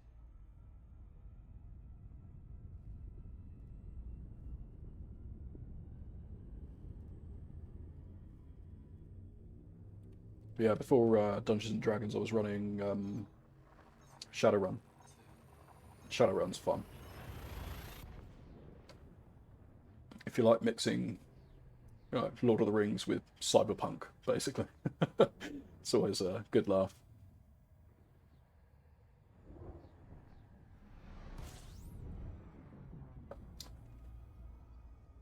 Right, okay, let's see what we got here. Fuel scoping. 2 bodies, that's going to be 2 stars, isn't it? Oh, okay. Maybe not. So it's just a star and a planet. Complete.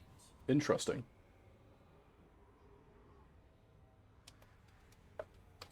Let's have a look. Was it icy? Alright. Don't tell me you're behind the... Oh, there you are. System scan. Nothing special. Yeah, nothing special. Frame shift drive charging.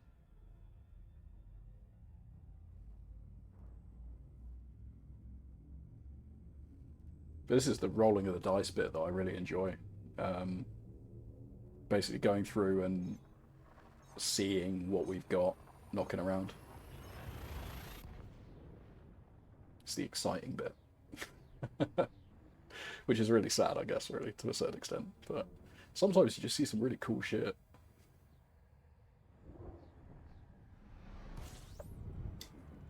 Yeah, bit of guilty pleasure music, I guess. It is a banger, even though it gets a bad name. Panic at the Disco. Fuel scoping complete.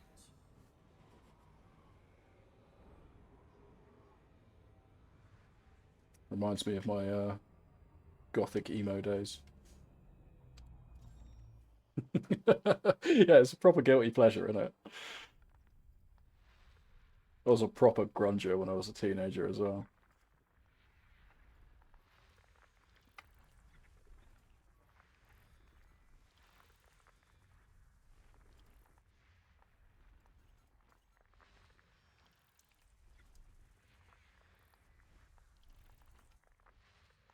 To a certain extent, I don't think I ever really moved out of that phase. My music taste just broadened, really.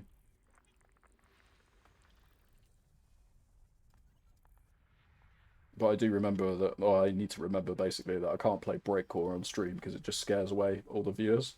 Which, it's fair. It is an acquired taste. 180 BPM amen breaks that are all like chopped up and mental.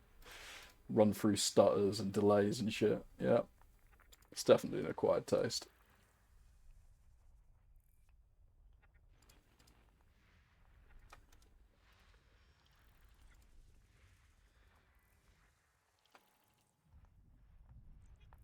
Oh, son of a bitch, you're behind the fucking star, aren't you? Yes, you are. God damn it.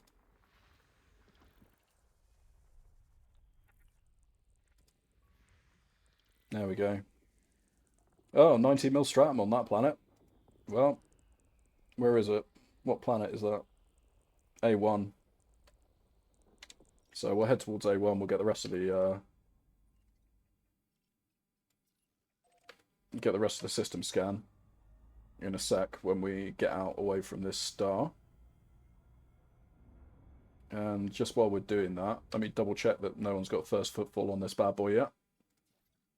No one's even scanned it or discovered it. So, completely fresh system. That's always nice, isn't it? So we can get the trifecta on here.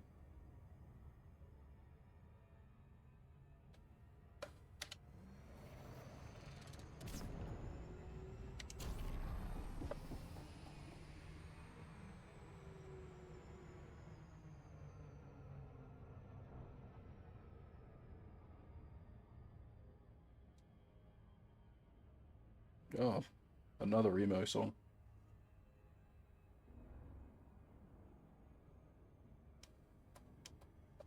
Right, let's quickly finish off this FSS. FSS. Blah, blah, blah. There we go. There's one.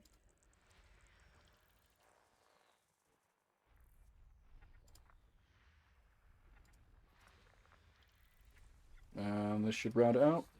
Yes, it will. Okay, cool. So let's check out this, see whether or not SRV survey is lying to me, because it's basically saying it can be anywhere between 3.3 mil and 22 mil. So let's have a look.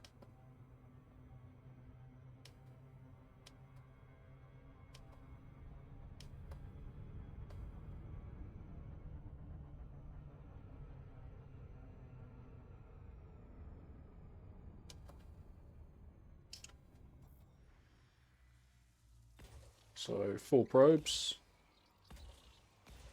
Whoops. That one's a bit short, but I think the should be ample enough to clear it.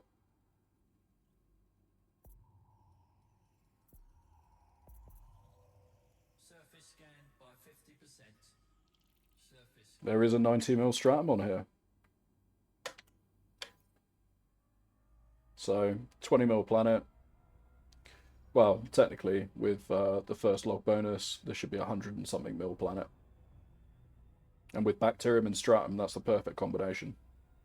Because you'll find them in exactly the same place. We should bash out this entire planet in about 5 minutes max. So 100 mil for 5 minutes worth of work is pretty good. I just hope I'm landing in enough light. Because finding bacterium in the dark is miserable. Absolutely miserable. And is there a lighter patch that we can go to? Yeah, let's try over it. No, it's all pretty much of a muchness, isn't it?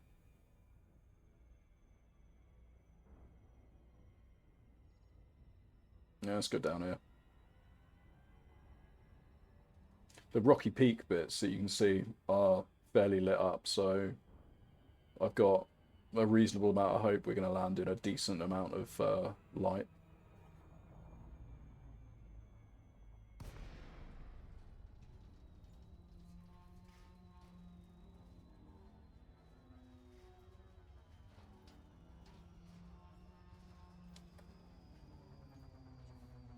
Try not to crash into the surface of the planet. This looks nice and flat.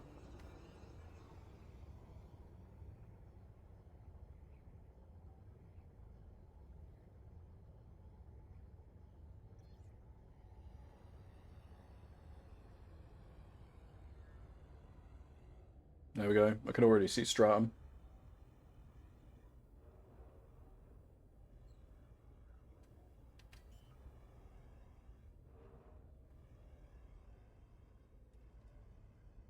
Landing gear deployed.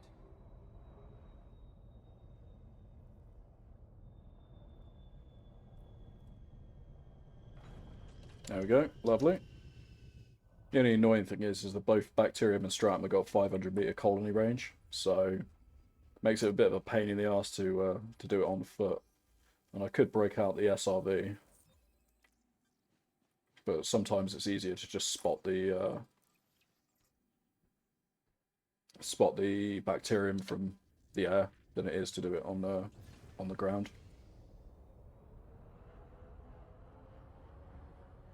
I guess to a certain extent the same as the stratum as well.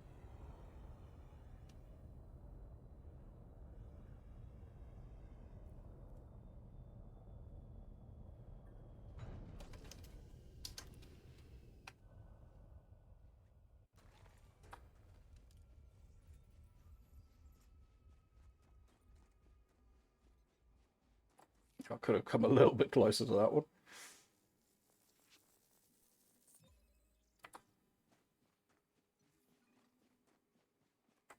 Oh, SRV survey still isn't showing. Something, maybe it's just because I left it on for too long.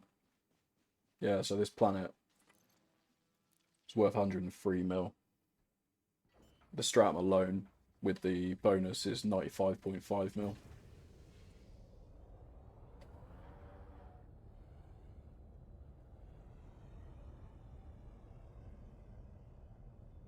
I can use the little window really, can't I? Yeah, there you go. Nope, there we go. Use the little foot window. Oh, let me turn this up a little bit. This is a banger.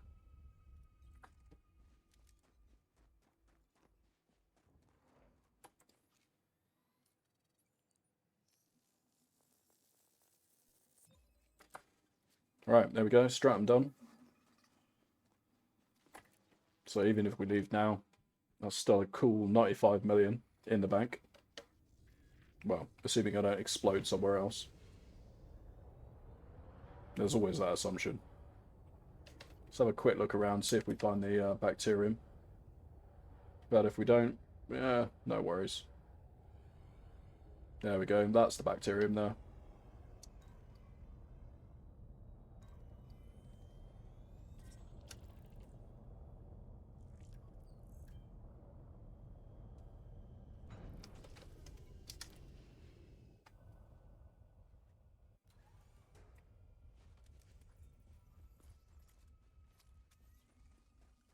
I wouldn't mind having the ability to change the colour of my survey tool at some point, though. That'd be nice. Because, I mean, we've got different, you know, different uniforms, suits, like customizations for our suits. But, yeah, not for the actual tool. That would be pretty cool, I think.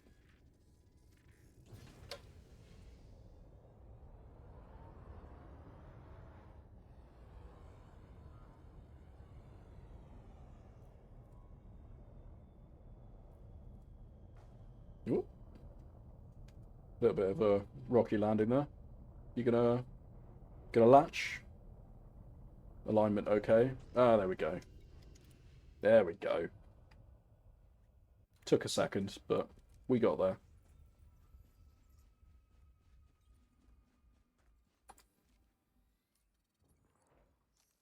So we've blown past our 5-minute estimate for this planet. We should have been able to bash this out with 5 minutes, but I think I'm losing a little bit of time when it comes to landing because I'm I may or may not be a little extra cautious than I would have been yesterday, just crashing it straight into the floor and latching on that way.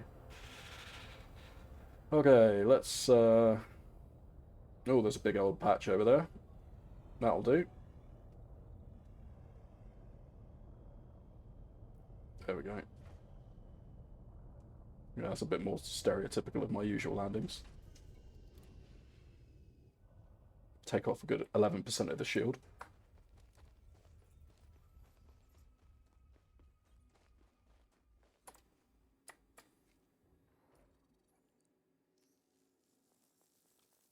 This is because Ubi isn't here to increment the crash counter by 1 every single time he sees 1% of the shield disappear.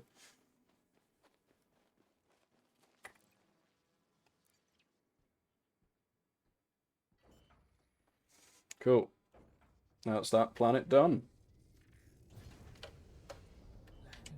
And let's go see what the rest of the galaxy's got in store for us.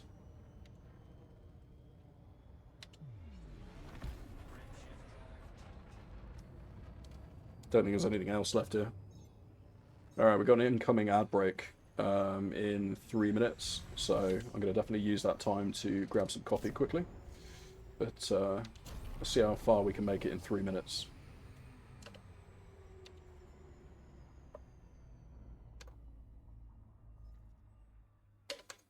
$55 jumps to go. Frameshift drive charging.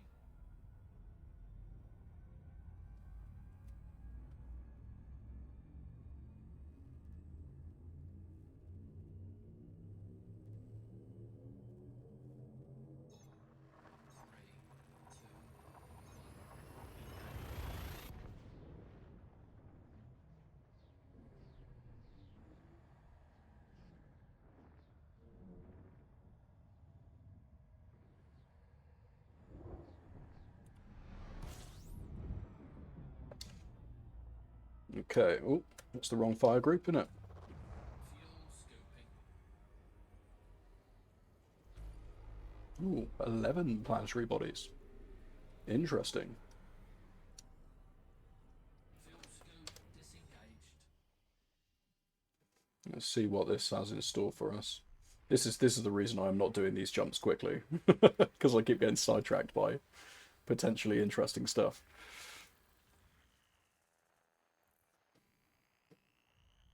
Oh, we've got some stuff over here. Lots of stuff over here.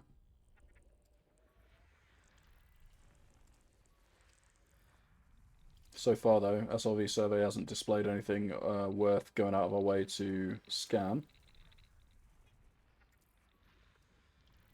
3 geos. Whoops, didn't mean to back out of that guy. High metal content world, but again, nothing special. Oh, don't tell me you're behind the planet. You are going to be behind the planet, aren't you? Yeah, you're obscured. God damn it. Alright, so that's 10 out of 11. Let's just SEO over here for a sec. And that should round out this this system. Just in time for the outbreak. Balls. Where were you? There you are. Yeah, nothing particularly special, yeah. Okay, right, let's line up. So I'm going to go grab a coffee. I'll stick it on, be right back for a sec. We'll run a quick ad break to disable pre-rolls for anyone coming in. I'd appreciate if you stick around, but if you don't, I also appreciate you just being here. So thank you for sticking around for the night shift. I will see you in a second.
Okie dokie.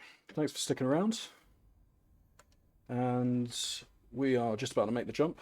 I've got my coffee, and we will see what the next system has in store for us.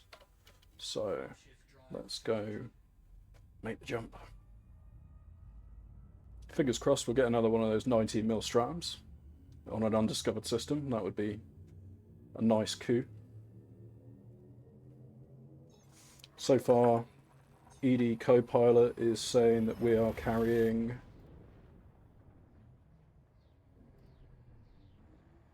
31 samples for an estimated 182 million credits. So all of that will be first logged as well, fingers crossed. Shouldn't be any reason why it isn't, unless someone's coming in and, you know, scooping it out from behind me. So we can times that value by 5.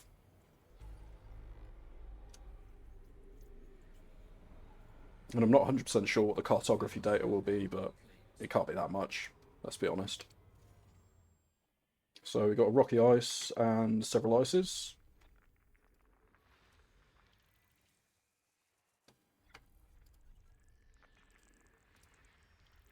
Let's see.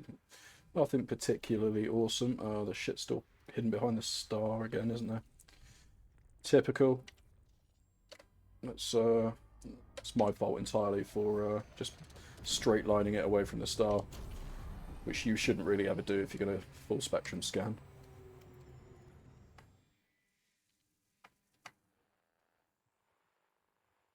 There we go. There he is. System scan complete. Yeah, nothing particularly special there. Shift drive charging. So let's go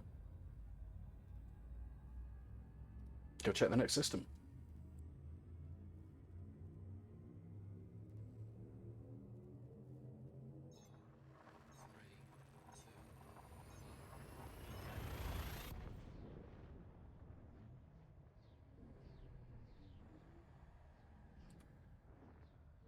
Okay.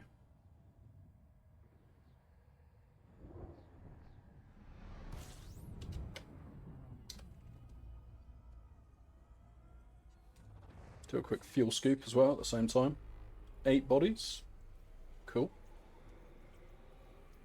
And let's not make the same mistake we made last time. Scooping complete. And just go in a straight line towards where we were meant to be going. Quick little SEO boost. And let's see what we got. So some heavy metal worlds. And some potentially rocky ones. Depends on where the slider is. Heavy metal. Heavy metal. There's so it doesn't actually show you one there, but no. I need to fix the overlay for that. The heavy metal world that I just scanned is worth 2.3 mil. If we go and surface scan it, which we might as well while we're here.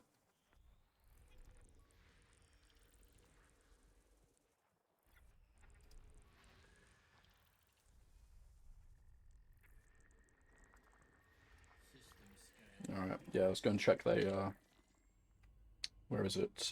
Body 1. Someone's discovered it, but yeah, hasn't mapped it. So we won't get the first discovery bonus for it, but, you know, 2.3 mil is 2.3 mil. It'll go to my next ship explosion, obviously.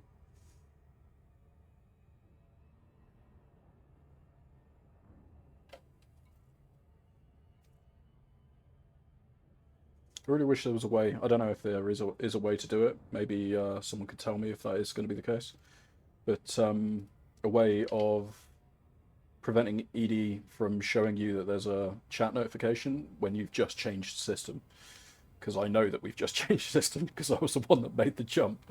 But yeah, for some reason it just seems to continuously show me that there's a chat notification here, but there isn't, you know. No NPCs. The only thing that's different is the system's changed. So if anyone does know a way of doing that, please do let me know, because it drives me mental, because I keep thinking that someone's trying to message me, but they're not. It's just I've changed. It's just local chat, yeah. Well, the thing is there is no local chat out here, because it's the black, so there's no one there. But, yeah. It just weirds me out somewhat. Got to deal with it. Ah, that's a shame. There should be a module on your ship. It's just, you know, radio or something. You can just disable it. Surface scanned by 50%. Alright, let's check the backside. Where does this one land? Oh, that wasn't bad. That was pretty good. It's pretty good. Right, so that's 2.3 mil. Just in the bag. I'm not going down there, because I don't really care about the geos. It's probably one of the largest holes in my codex is the fact that I don't bother collecting any of the geos unless I'm literally down there already looking for biologicals, and then I'll come across it and be like, oh, you know, scan it in the ship as on my way past. But I haven't gone out my way to ever go looking for them, which is probably something I really need to do. But yeah.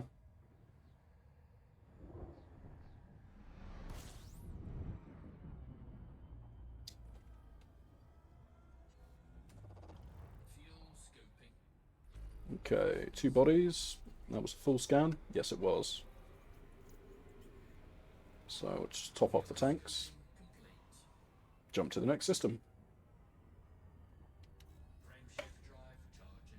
So out of the 59 jumps that we started, we're on jump 9 now.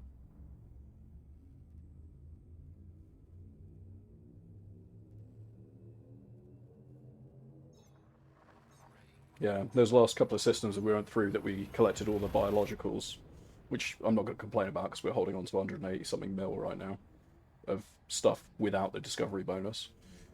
It's definitely slowed us down in the progress of making our jumps out. On the plus side, though, we have done 3,000 light years since we originally started. Scoping. Just another 5,000 to go. Fuel Right. complete. Let's go. Just point our nose down this way. Give it a little boost, just so we can try and clear the star. Not have anything caught behind it. Icy bodies.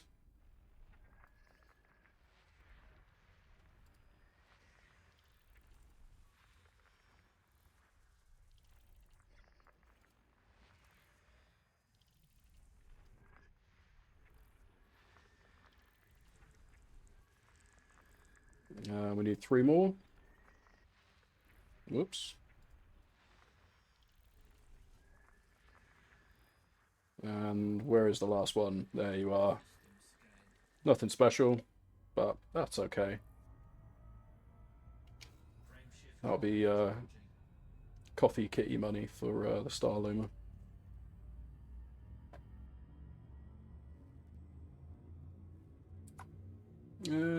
Let's not do that.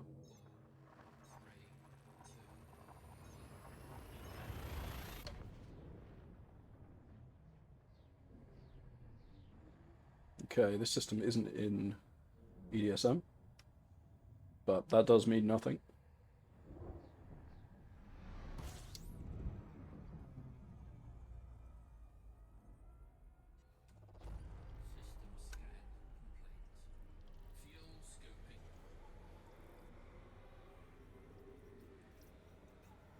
Okay, 2 stars. Fuel scoop disengaged. What I might do at this point is, while we're making that jump, submit all of my data. Whoops, didn't mean to press that.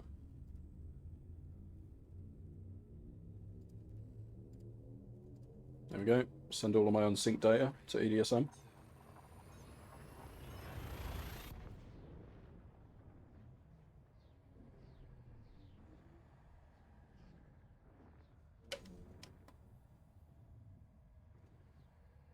Alright, hitting another undiscovered system.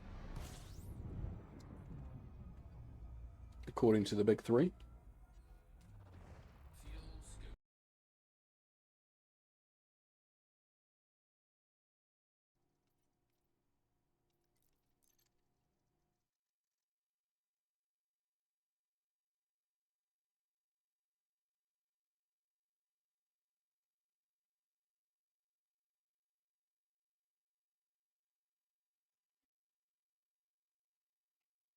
Wow, that was interesting. I don't know what the hell happened there, but apparently I crashed Elite Dangerous, and that crashed OBS, took OBS out at the same time. So, not 100% sure as to why that occurred, but apologies for that. Don't know. It's so weird. Oh well, let's get back on the old. Oh, that's interesting. Ready to engage. Yeah, I don't know what the hell happened there. That was really weird. So all I did was fire up my system map, that took out Elite Dangerous, and then in the process of doing that, OBS crapped out and died as well. Oh, yeah, and it's just, oh, for God's sake. Because of the way that I got ads set up as well, I run an ad break in the first minute of the stream going live, because then that runs the pre-rolls out. So it's gonna restart. It's gonna run the whole stream process again from fresh. So apologies for that. But yeah, I don't know. I have no idea how that happened. Absolutely no clue. Thank you for the follow though, Scope Guard Pony. Such a great name, Scope Guard Pony. Yeah, no idea how that happened. The rest of the machine's rock solid, so, you know, didn't even blink. And even OBS, I could see OBS basically just still doing stuff in the background, but when I checked my phone, it was saying that my stream was offline. So I don't really know what was going on there. The automatic disconnect protection obviously didn't help some. I'll just use scope. Yeah, no worries. Yeah, automatic disconnect protection that Twitch allows did absolutely sod all for me on that one.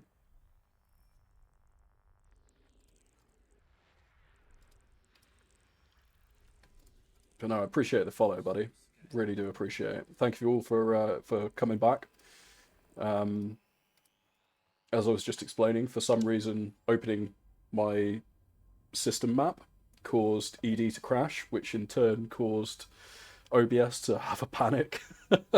And while OBS was still running, in the second monitor that I've got it set up on here, I fired it up on my phone, and the stream had gone down for some reason. So not 100% sure as to how that happens. But yeah, pretty much, yeah. Twitch just thought, you know what? I'm not going to allow you to do that. I'm sorry. I can't let you do that, Dave. Just went a whole howl on me.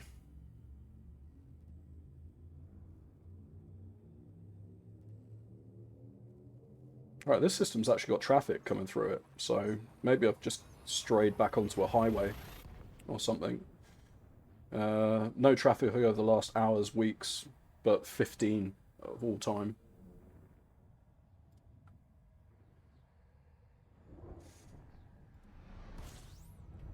Oh, that's why. It's a neutron star.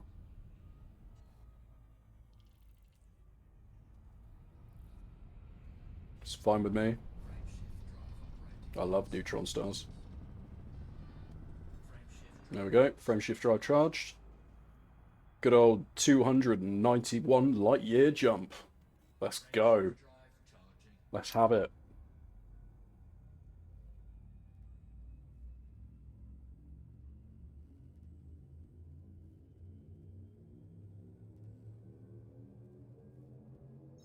Alright, I don't know what system we're jumping into, but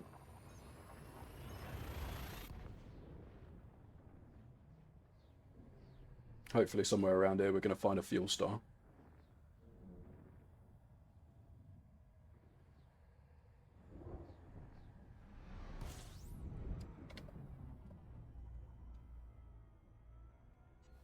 Oh, that's convenient, isn't it? Lovely, thank you. The elder gods are shining on us.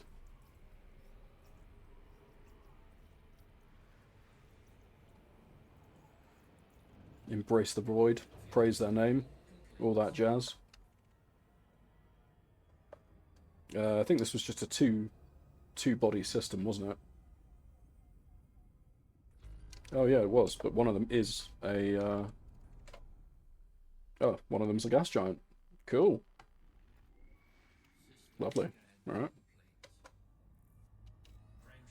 So this one's saying it's an undiscovered system. Yeah, apologies for the incoming ad break. The way that this works, and I know we've just run one, but the way this works is I had a system set up where an ad runs in the first minute of the stream being live, and I just used the snooze button for the first time, and apparently only snoozes it for 5 minutes, which is bullshit. So, yeah, this will disable pre-rolls for anyone coming in as a result. If there was a way for me to turn ads off, I 100% would do it, because fuck ads, man. Nobody wants ads. Least of all me.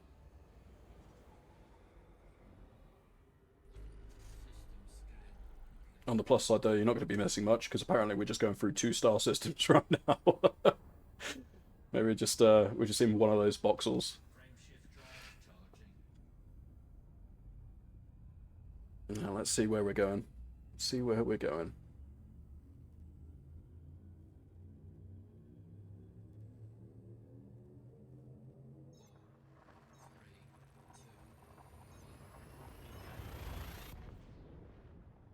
Right. Fingers crossed. Alright, someone has been here before, because it says EDSM date is old.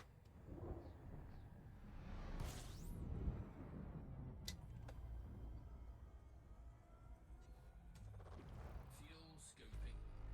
10-body system. Okay. Well, we'll refill on the star first.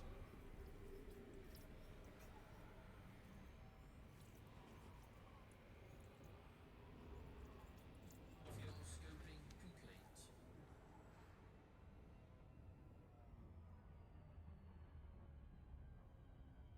And we will get some distance between us and the star. Kill the drive, and let's see what we've got. Oh, that's a bit too much. Yeah, exactly. Yeah.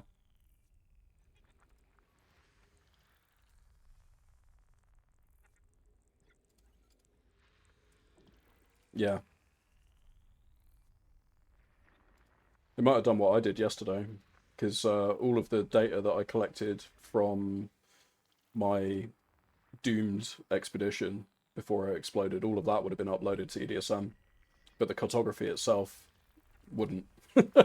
So I've done exactly the same thing from yesterday. And we just got heavy metal content world left. System scan complete. There we go. But nothing special. You'll be able to see it, actually. Yeah. No discovery, no scan. So yeah, you're entirely right on the on that one. Entirely right. Frameshift drive charging. Right, A-class star.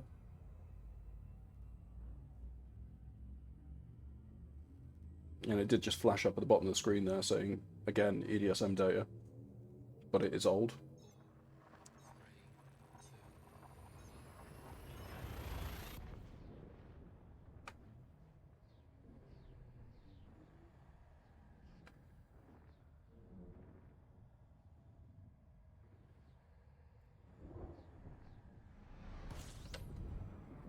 2. Okay. But this is the kind of stuff I love. I love, like, jumping between systems. Essentially just doing space gambling. Do you get a good system? Do you get a terrible system? Who knows, but it's the thrill of finding out. Let's go for something a little more upbeat, shall we?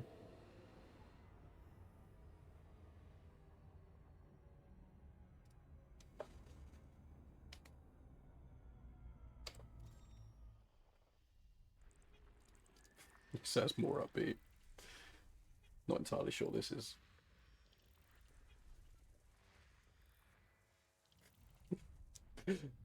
Not much more upbeat, to be fair.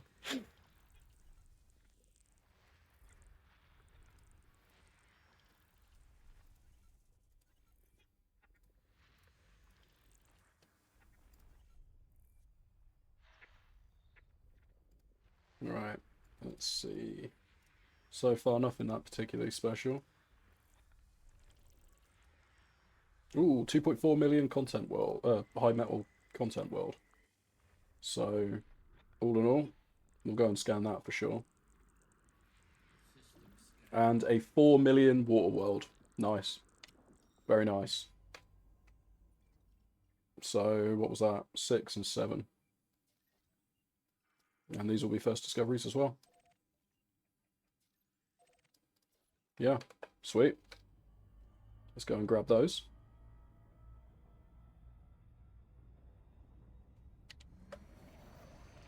Need to do a fiery toad and have a counter at the top of my screen.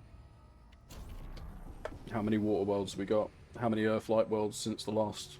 Well, how many jumps since the last Earthlight world?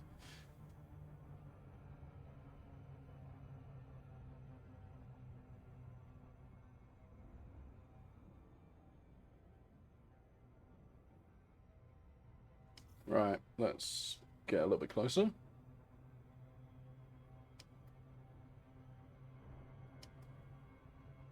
Terraformable water world, yeah.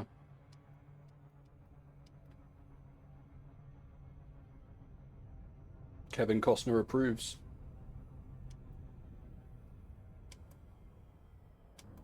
It was Kevin Costner, wasn't it? I didn't just cock that joke up. It's been a very long time since I saw that film.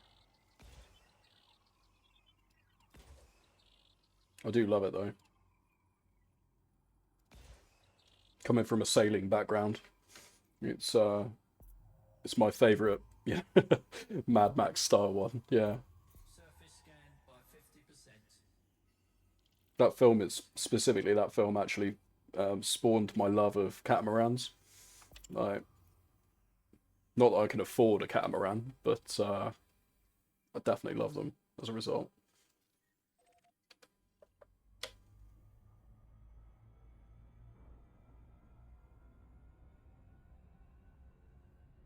Yeah, any multi-hulled ship, love it.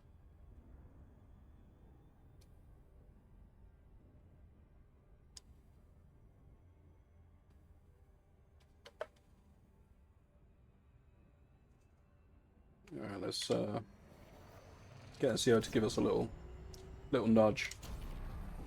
Come on, give me some more speed.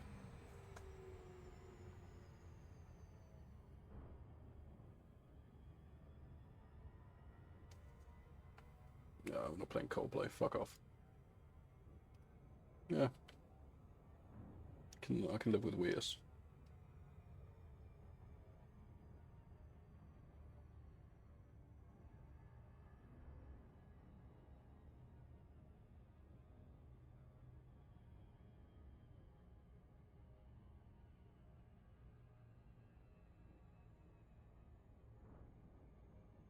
Okay, let's ramp up the speed a little bit.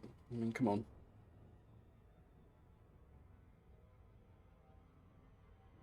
Nice casual cruise. And then coast in over under our own power.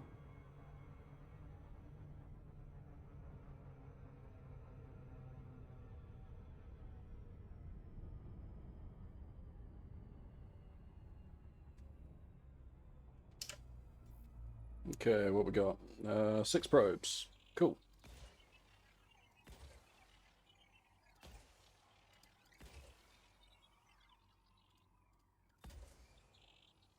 That should do.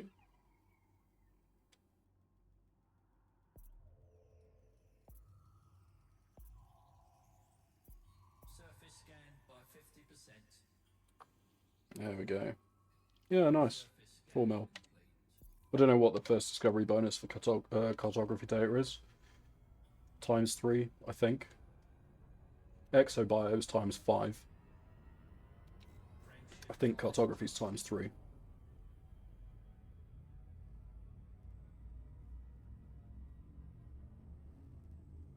So 4,200 light years to go.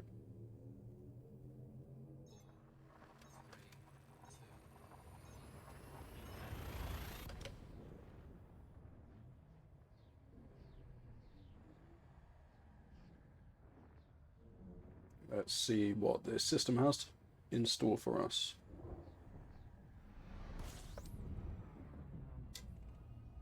Quick little top up of the tank. System scan complete. Fuel scoping. 1 body. Okay. System doesn't have much in store for us then. On to the next one.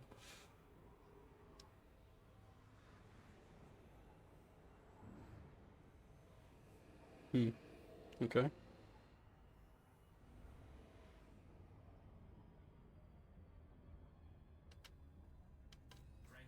Oh, that frame shift drive button is starting to go, I think. Gonna have to buy a replacement button from VKB to swap that guy out. A little micro switch inside it, I think, is potentially starting to go. Got to press it a couple of times to get it to actually kick in.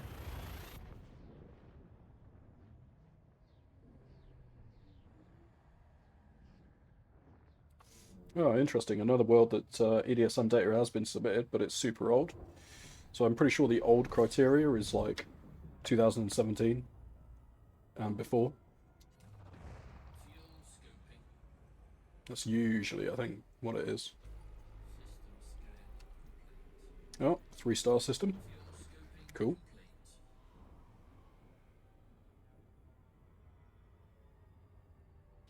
Frameshift drive charging. All right. This is marked as an undiscovered system, but it's had traffic. It's had one person going through it before. Oh yeah, I cannot fault VKB's customer support. So these two sticks have lasted me. I think I picked them up in 2020, so they've lasted 5 years, ish. And a 2-year-old playing with them periodically when I catch him climbing up onto my desk to, well, climbing up onto my chair in order to get to the joysticks.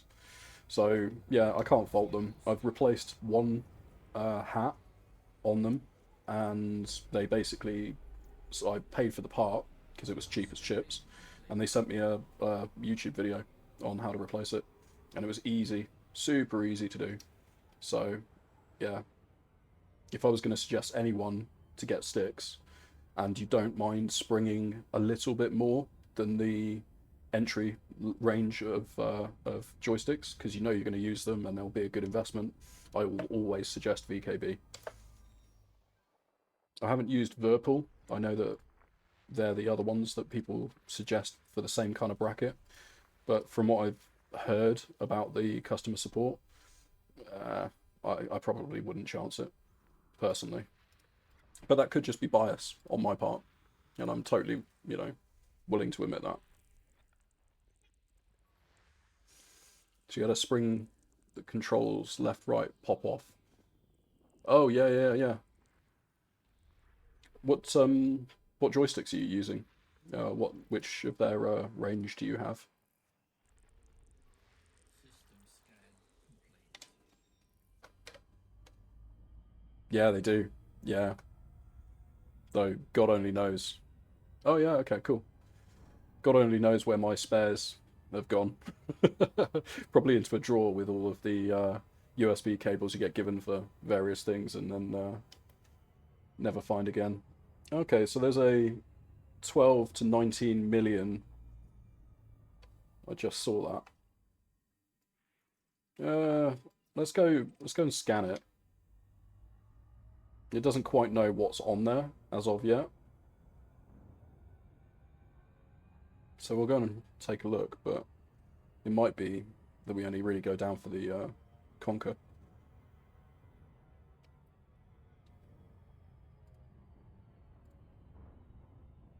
Oh wow, Scope! I've just seen your screenshots, buddy. That's amazing. Both of those neutron star. One's a neutron star, the other one's a white dwarf.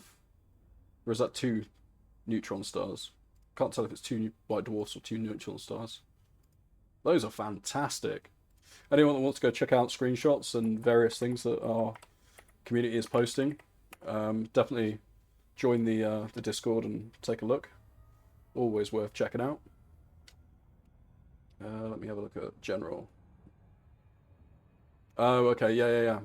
So I'm using same joystick but without the Omni throttle, basically. I've got the NXT Evo. Well, I think they call it Gladiator or whatever. You've got the space versions and the Omni throttle, and I can put an Omni throttle on my left stick if I wanted to, but so far I just haven't got around to it.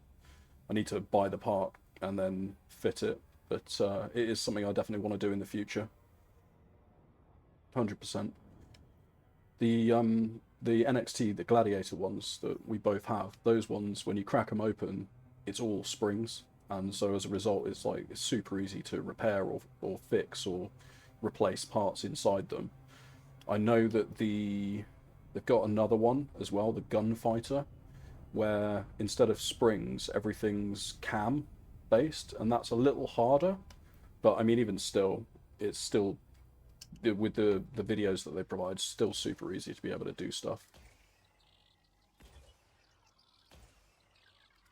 At the time where I bought them, I couldn't quite justify springing for the Gunfighter ones, to be honest. If I have to replace these, though, at any point in time, because they finally, you know, give up the ghost or whatever, I will probably end up doing that. Alright, so our 7 million, whatever it was, has disappeared. Yeah, we'll ignore that.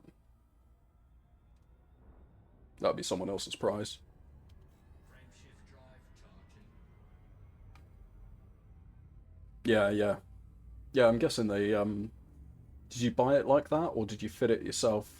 Because I know they basically sell the adapter kit to make a standard Gladiator and Omni Throttle. But you can also buy it as an Omni Throttle, and they probably include the standard adapter in there as well. So it's that kind of stuff that makes me love the company. Bought it as the Omni Throttle. Yeah. Yeah, apparently it's a super quick changeover as well. Like if you wanted to switch it back or switch it to, it's just a case of basically disconnect the stick, pull the plug out, put the adapter on the bottom of it, plug everything back in. I think there's like a thumb screw or something like that as well to attach the Omni Throttle to it.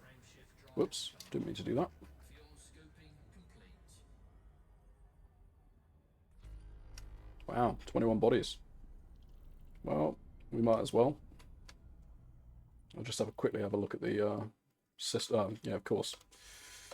It's not going to work, is it? No, definitely not. Target's too close. Alright. Well, let's fix that then, shall we?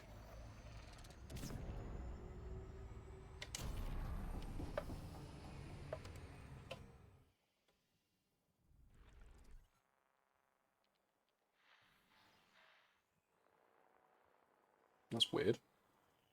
I went from being on the right place to literally just disappearing.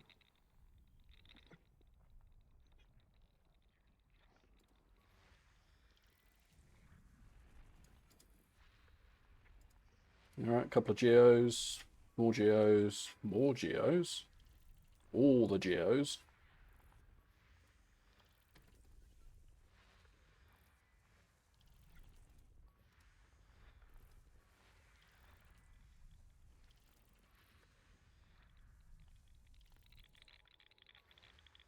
And that's everything there, I think, by the look of it.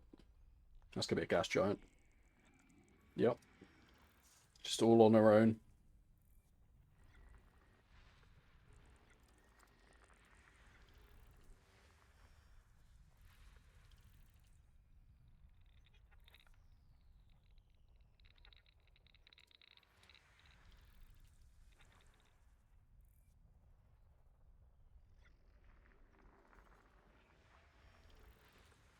And there's something still floating around in here. Alright, still nothing special. Couple more to go.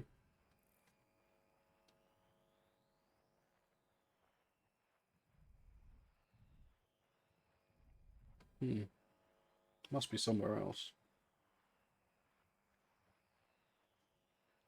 Oh, there's something there.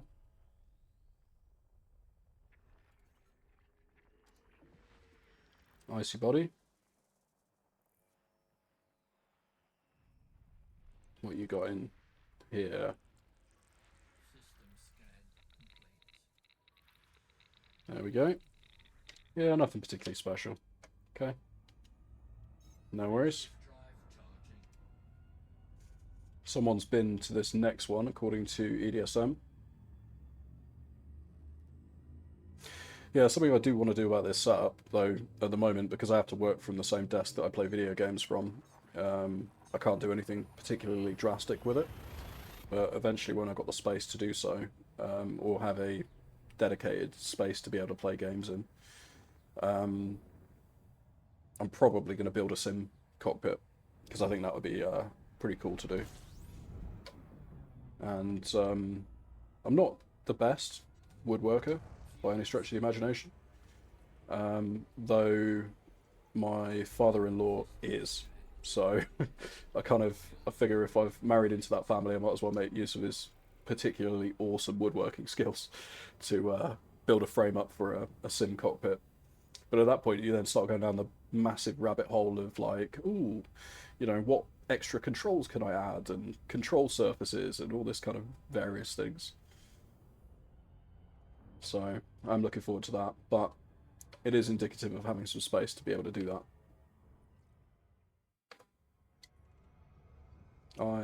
Completely forgot how many things were in this system.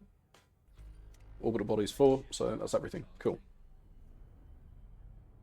But yeah, when we go down the route of getting a sim cockpit setup going, I will 100%, absolutely 100% use the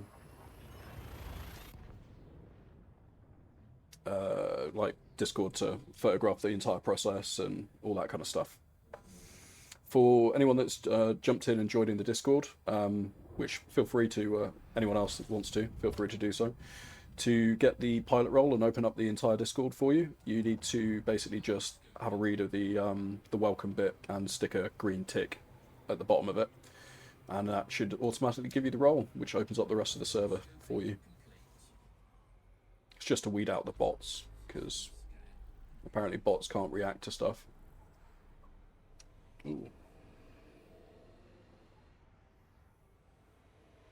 Sorry, that's just Copilot on the baby monitor in the background.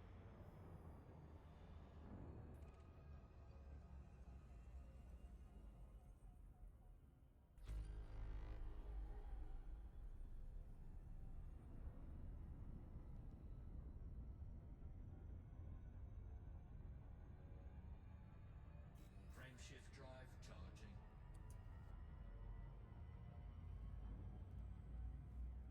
Sorry, it sounds like he's having a bad dream. I'm just going to keep an eye on him for a sec.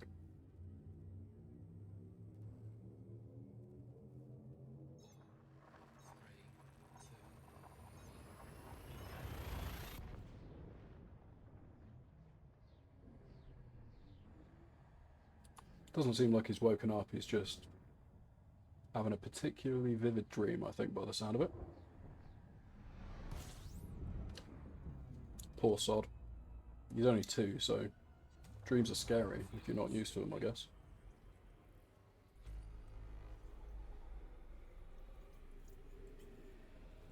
Fuel scoping complete.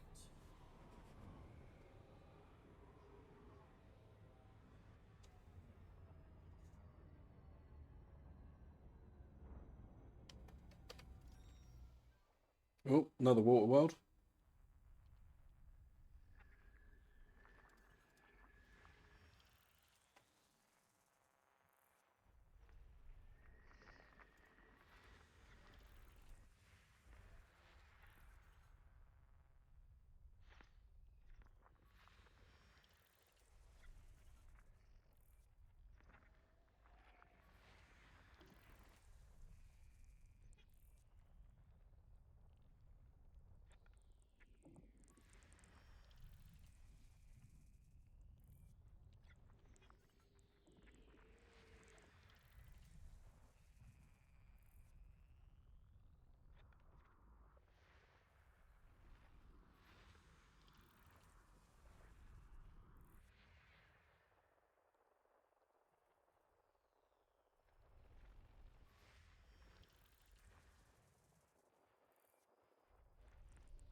System scan complete. Ooh, interesting. So the water world wasn't worth that much. It's only 500k. So we're going to skip that, but I will go and scan Planet 1, which is showing as potentially either a 1 mil or a 90 up to 19 mil genus on there, with a potential of 2 biologicals. So let me just double check. first mapped and first discovered, but no first landing, no first footfall. So that will mean that there is no no one's got these biologicals, so we can get first logged. Just depends on what's on there. If there's a 1 mil bio, then obviously not. But yeah, if there's more.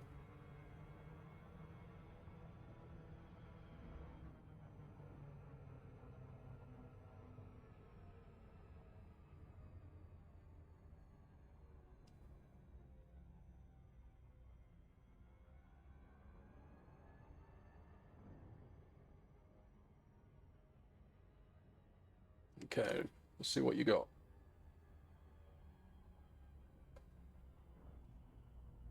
Oh, well, it usually comes in range. There we go. How many? 6 probes.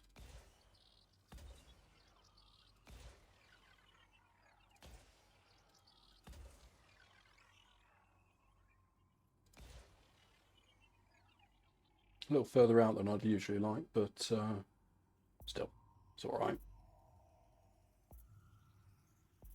Surface scan by 50%. Okay, Surface scan. just 1 mil bacterium. SRV survey. You lied. Well, you didn't lie, you just predicted incorrectly. I can't hit SRV survey. It's done me right in various different scenarios. Frame shift drive charging. But with that, we need to occasionally put up with it predicting that there's something that's 19 mil and it isn't. Can only really go on the information that it gets from the system map, or you know, when you do your full spectrum survey or frequency spectrum scan.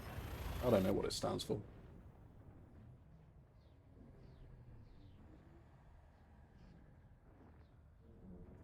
Okay, next system.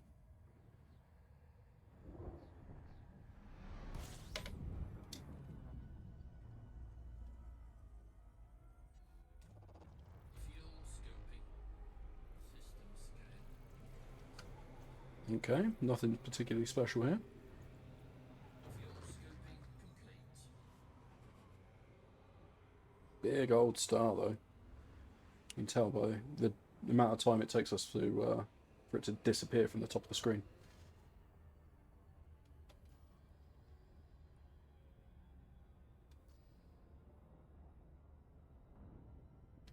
Frame shift drive charging. Okay, next system is not in EDSM, but you never know.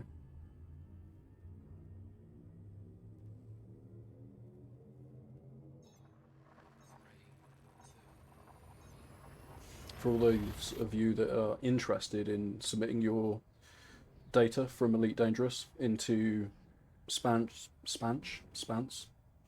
Canon, and EDSM, either the Elite Dangerous Market Connector or Elite Dangerous Discovery tools will do that for you, and you will be doing a service to all of the other users that use third-party tools. So it's always good. Fuel scoping complete. And it also gives anyone that's using a third-party tool an accurate read on how much of the galaxy people have actually discovered, you know, which is quite nice.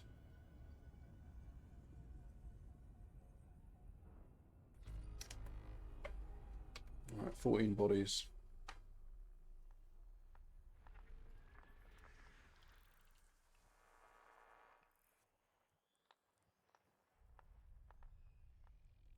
Gas giant. Yep.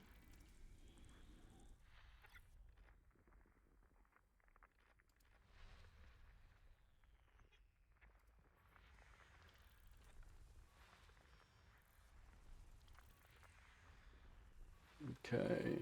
There is a water world worth 2.8 million in here. So we're definitely going to go and scan that.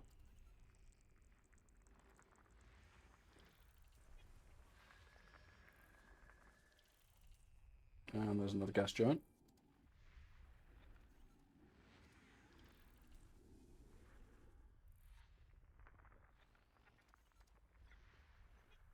Oh, I was just literally over something there.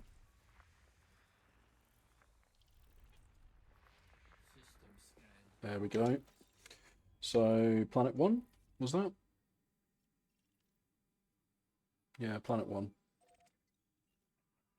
Someone's already discovered it, but not mapped it.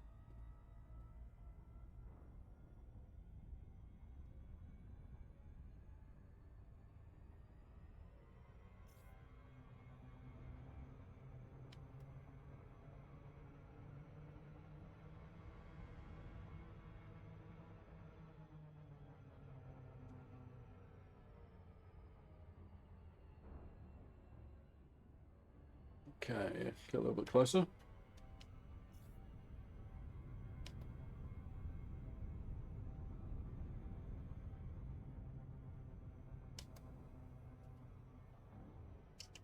There we go. Lovely. 7 probes. So we can probably do this in 6. And then we'll have 1 left over just in case I cock it up.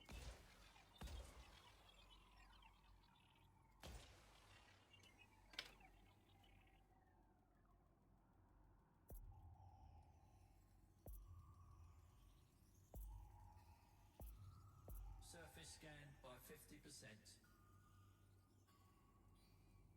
It's always interesting to see. Ah, that was not a bad place to land. Surface scan. Cool, 3.5 mil.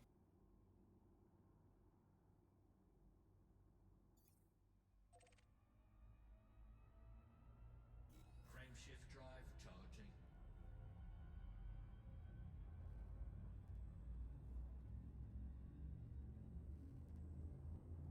Sorry, Copilot's back on the baby monitor making some noises again, so I'm just peering over to see. But he is still not yet woke up.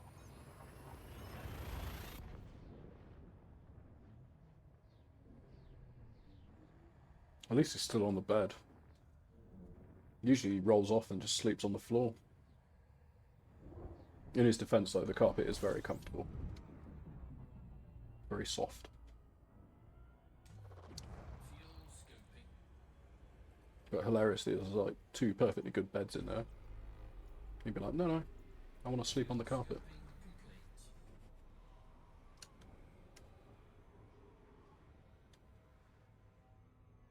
Yeah. VKB, like, I can't complain about VKB. They are fantastic.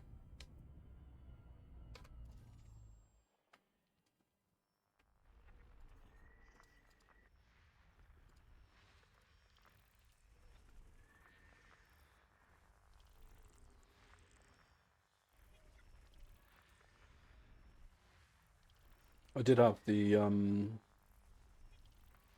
Cytec X55. I'm pretty sure it was Cytec. It was before they were Mad Cats. And I'm sure that they got bought out by someone else as well now. Was it X55? Was it X50 something or other? Systems. They were like the joystick and the thruster combo, but they had like yellow hazard tape all over it. And yeah, that I battered the absolute hell out of those things. 11.5 mil. Nah, not gonna do it. Frameshift drive charging. Yeah, absolutely battered the hell out of that joystick and throttle combo, and now it's pretty sure it's knocking around somewhere as like a toy for my kid, basically, because I'm never gonna go back to it. The problem with them as well is ergonomics wise, they were just really like I've got quite large hands, so that I'm okay with it. But a lot of my friends that tried it, like the buttons on the stick, you have to lean all the way up, and I've got like decently long thumbs, so I'm okay. But they had real troubles with it. And kind of, I don't know who designed it, but someone with giant hands, obviously.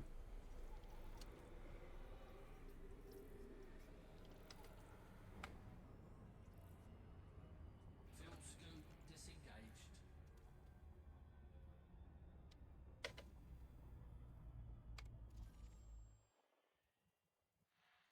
Okay, let's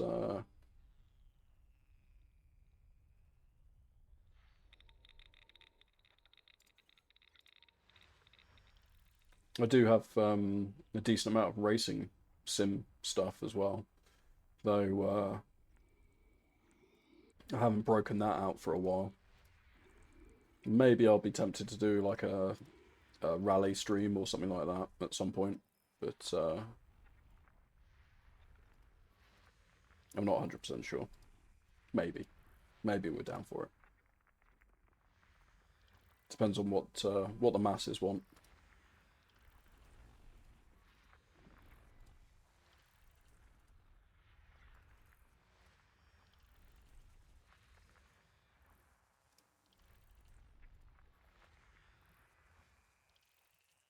All right, 10 out of 25 done.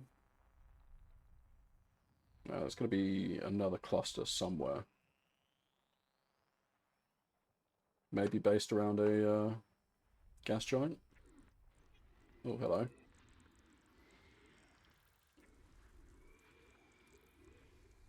Alright, nothing particularly special around here yet.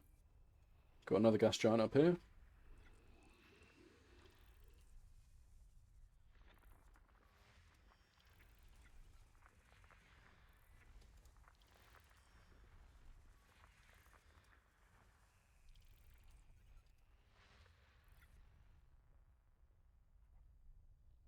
Okay, what's that?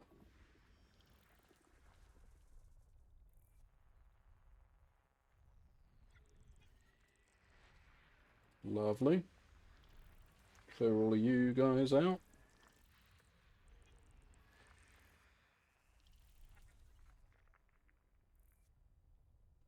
No, could be the bottom end of that spectrum now.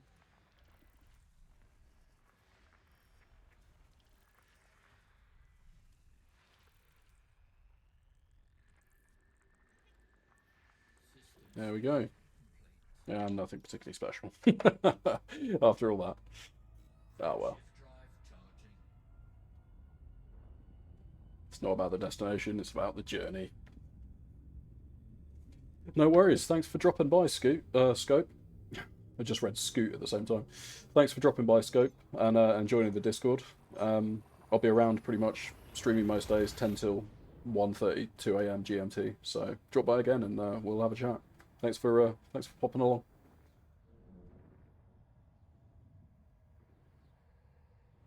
Right. Fingers crossed. We want some of that 19mm stratum. Oh crap.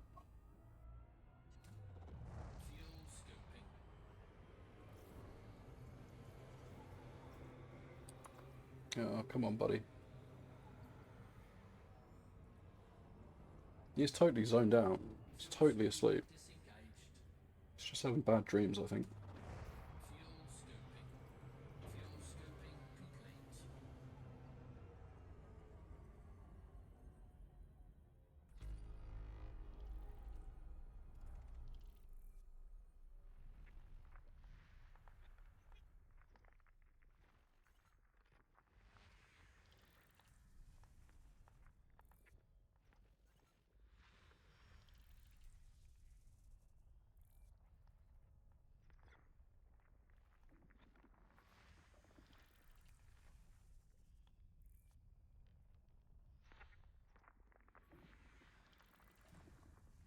Yeah, he's definitely still asleep. Though if he does wake up, I'm gonna have to end the stream. So we'll, what time is it? We usually only run on for another half an hour max, but we're at the mercy of Copilot right now. The crew comes first. Holy shit, is this good Charlotte? Yeah, it is. I haven't heard this in a very long time. Probably since I was a teenager. Good, what, 20 years ago?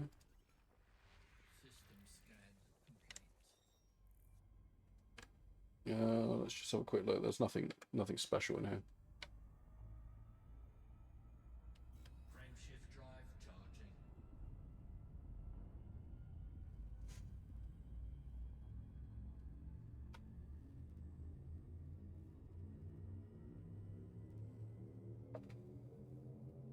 Okay, right, next system.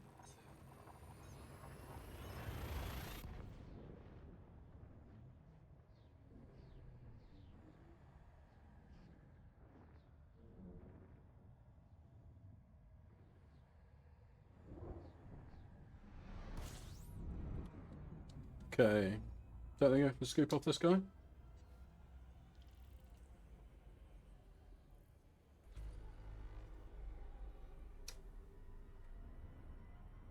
I didn't actually check to see what the star type was when I jumped in, which is always something useful to do. For anyone that doesn't know, and I'm pretty sure it's totally common knowledge, every commander should know it, but the star type that you can, star types that you can scoop off of spell KGB foam. So as long as it's one of those, you're golden.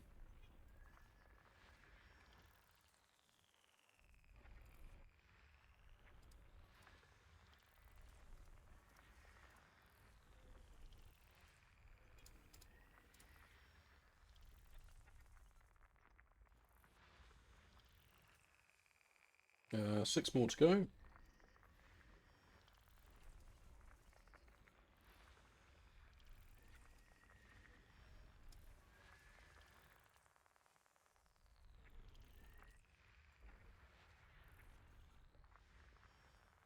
Whoops, there's one more in there.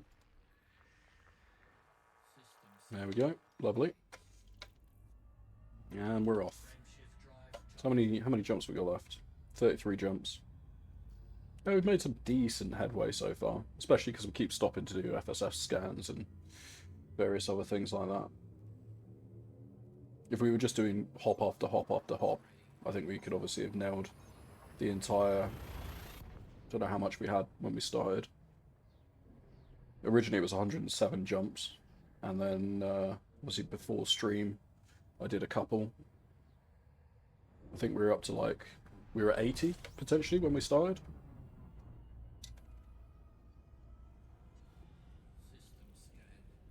So far we've made some decent progress. Alright, so this is an L-class star. We are going to have to probably start scoping around for fuel stars at some point. Let me just quickly have them look on the map. Oh, bollocks. Didn't mean to do that. Okay, let's just go back and grab the system I'm meant to be jumping into. There it is. Where is the carrier? The carrier is here.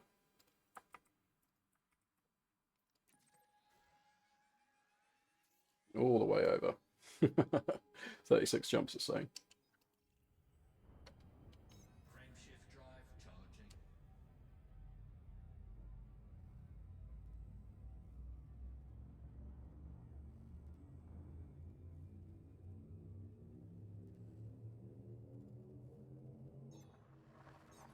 Okay.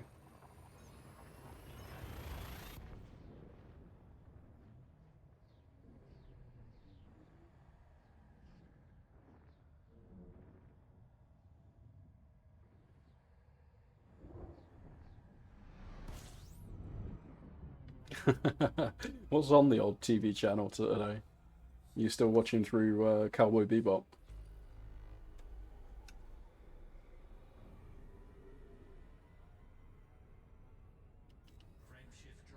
Alright, M-class star. Lovely. That's what we want. Getting a little bit low on the old fuel. Yeah. I need to talk to Keith about getting his access sorted.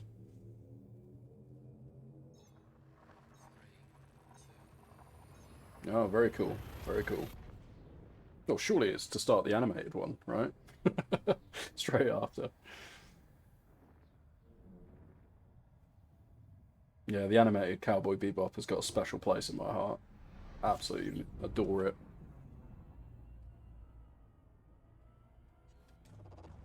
Fuel scoping.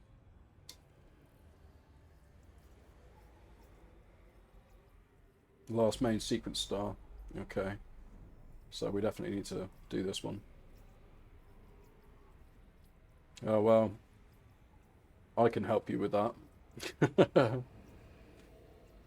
And you don't even need a premium subscription. Fuel scoping complete. Not that I have premium subscriptions or anything.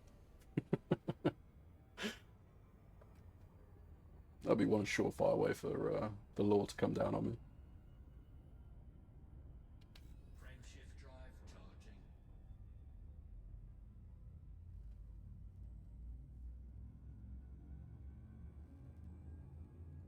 Premium Jerry. Yeah. Sadly, that's the step up from me. I'm just, you know, plebeian Jerry.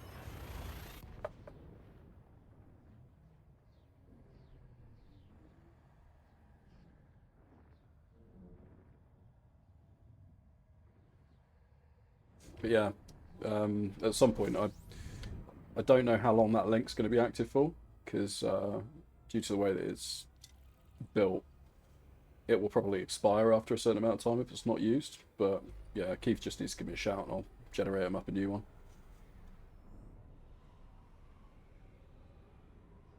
Oh, I don't know why I'm trying to scoop off this star. Muppet.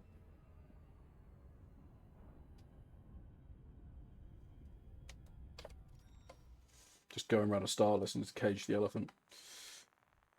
Okay. This was the song that was in Borderlands 1, I think.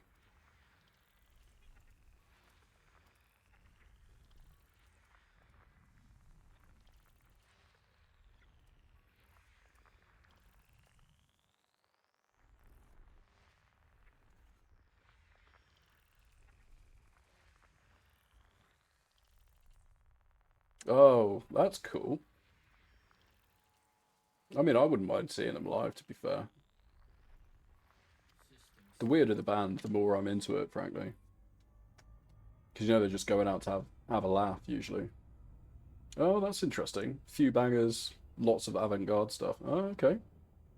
Interesting. I could do with listening to more of their other stuff, to be honest. One of the bands that came through the city next to where I live was King Gizzard and the Lizard Wizard, and it's one of the few bands that I'm, apart from Mark Ruble, one of the two bands basically I would say that I'm so pissed I missed basically. Lace G string and a sheer crop top, yeah, fair enough.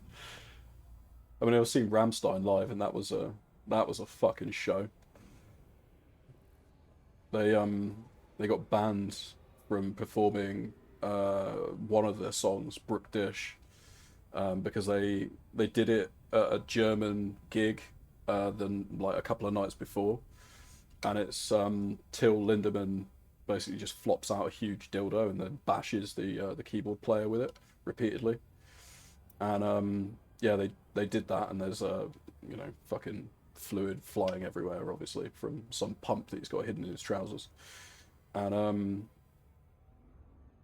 yeah. Oh, they weren't the same. They weren't on the same set. You know, that would have been fucking wild. Otherwise, no, they were two separate gigs, but I missed both those gigs. They're the only two gigs that I've really sad that I missed. But yeah, Rammstein played this one particular song, and it was exceptionally visceral. And yeah, I got banned from playing it live at like a load of their subsequent gigs on the same tour. But they still brought out like a flamethrower and chased the keyboard player around with it, loaded him into a pot, flamed the underside of it. The guitarist jumped into a rubber dinghy and surfed the crowd while Till Lindemann was firing fireworks into the like on runners all the way across the top of the crowd. The whole fucking gig was just wild, absolutely mental. And the craziest thing about it was that was the first ever gig that I went to, like, off my own back, as well. So if you imagine it, like, and I was what, 15 or 16 at the time, and that's your first exposure to a gig. Every other gig that you go to for the rest of your life pales in comparison to the absolute batshit insanity of that gig. So yeah, it's never been topped. Never ever been topped. Probably never will be topped because health and safety nowadays would just not allow some of that shit to occur anymore. The insurance alone would be fucking mental.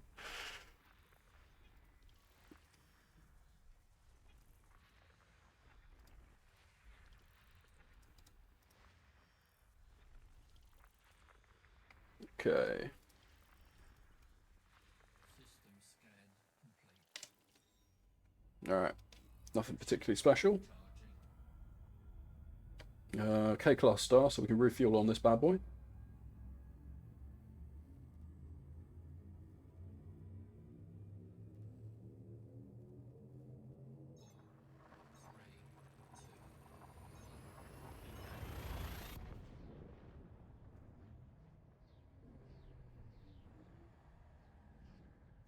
Yeah, I do like Mark Ribley. He's like, I don't think he ever plans for gigs. I genuinely don't. I think he just improvises a load of his shit. Just treats it like he's playing a bar. And just improvises everything. She got a mad respect for being able to do. Not to mention he is actually a really accomplished keyboard player as well. Or synth player.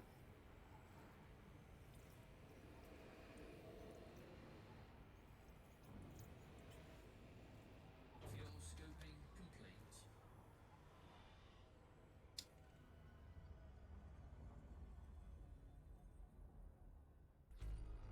Alright, 20 bodies in this system. Anyone submitted any data? No.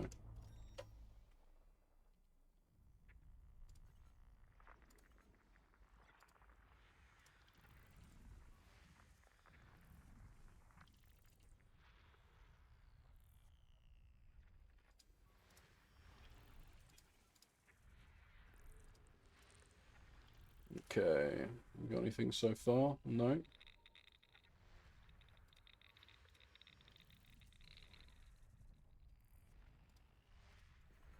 Whoops. Didn't mean to back out of that guy.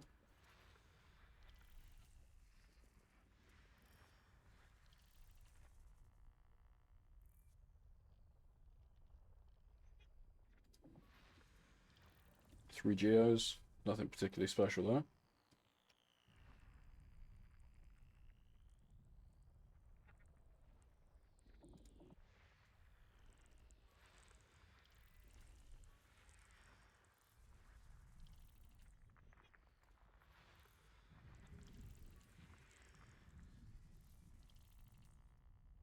Okay, nothing else there.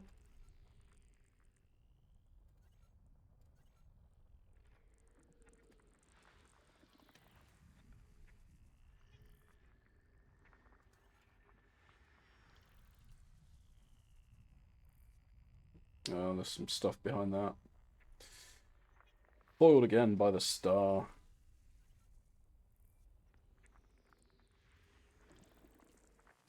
And we got two things left. That's got to be the star, isn't it? Let's SEO just blast out the way slightly. Should be able to do it now. There we go. Ooh, well that was worth it, wasn't it? So that's saying we got a 19mm stratum, and Planet 2 is a 2.3mm high metal content body world. So let's oh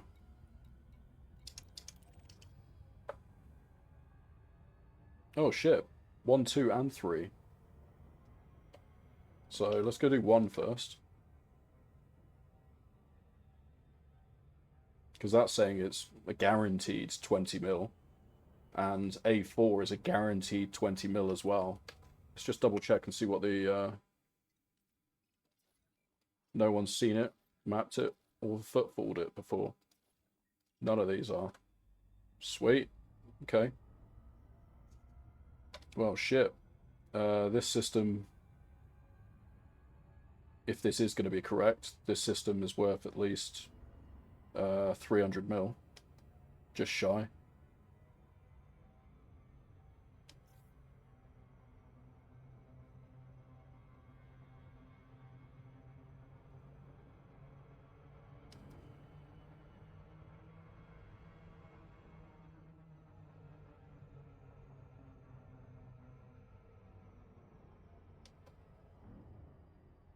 And we still got a week left in the black as well. You never know, I might end up having enough to get my carrier by the end of this. Ideally, what I want to do is I want to get the 10 bill. So we've got a while to get before we can get 10 bill.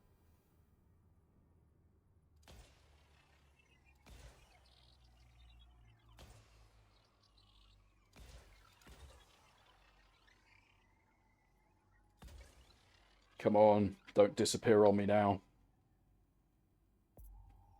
Well, we're at 20 past. Surface scan by 50%.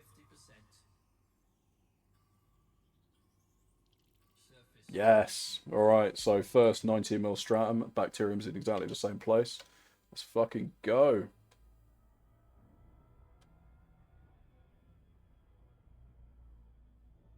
That's fucking awesome. So we got 3 planets that are exactly the same. That's gonna be some good shit.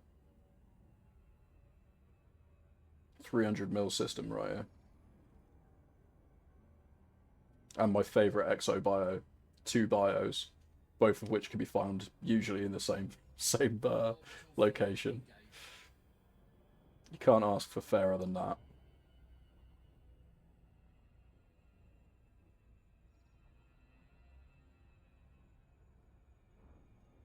Okay, we've got an outbreak coming up, so apologies for that. But we've still got 4 minutes left. Let's race against the clock. See if we can do 3 stratums and 3 bacteriums in 4 minutes. Probably not.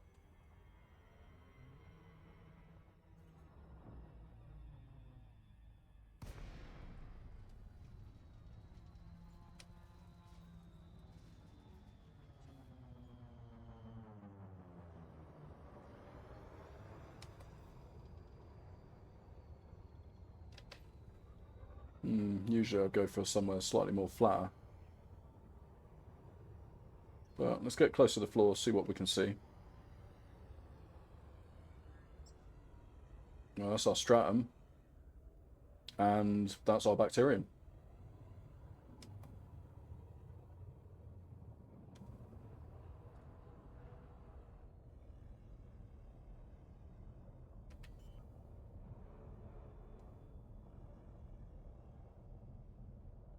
Come on, give me a landing site. Whoops, that was not what I wanted to do. Shit. Fucking 79 shield.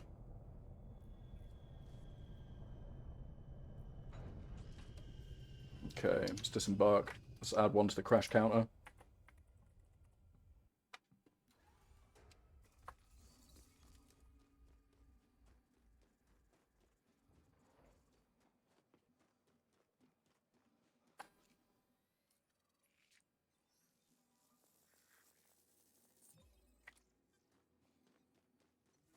I am not dead yet, don't worry. I only I bumped my shield as I came down. So my shield went down to 70 something percent. So it's a little bit harder than I'd have liked. But Ubi, when he defined the rules of the crash counter, because I was like, how do we define a crash exactly? Like, is it my ship explodes? Is it that, I come down harder than I'd like? And he's like, no, you need a measurable metric. So a crash counts as any time where you lose any percentage of shield. That was his criteria for a crash. And I was like, okay, all right, that's fair. But only if I'm flying at the time, basically. So if I'm on the ground and I'm like trying to get like a landing pad, or like trying to get it to like latch on landing, then he said that doesn't count as such. But yeah, anytime I come down with a bump harder than I should do, and I do some amount of damage to my shield, that counts as a crash and goes on the counter. Same as, if you go through the letterbox and fucking clip your ship or whatever on the way through, which I've done numerous times.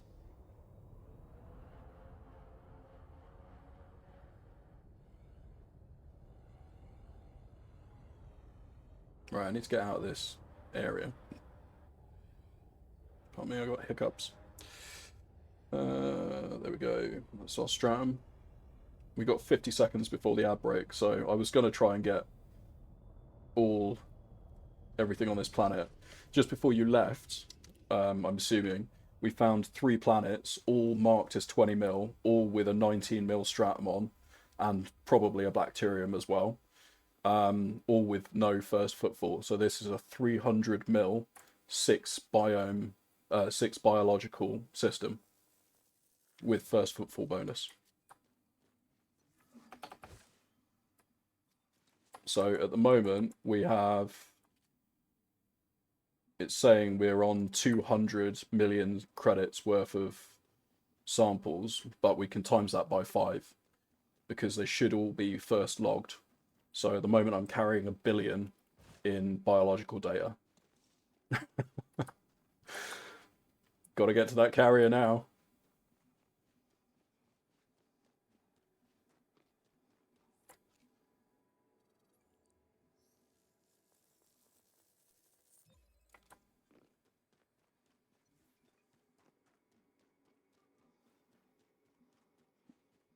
It sounds like a beeline move. No, I never beeline. Never beeline anywhere. If I lose it, I lose it. And it makes for good content. So, good content has risk. I mean, to be fair, if I was going to maintain that line, I'd be flying in open right now, but and allowing stream snipers. But as much as I enjoy good content, I don't enjoy that. That's another bio, except that's not bacterium. Sorry, but that's not outside. This is outside though, over here. All right, apologies for those of you who are going to get hit by the ads now, but stick around. They do help anyone coming in not to be hit by pre-rolls, so I appreciate it if you do stick around and watch them.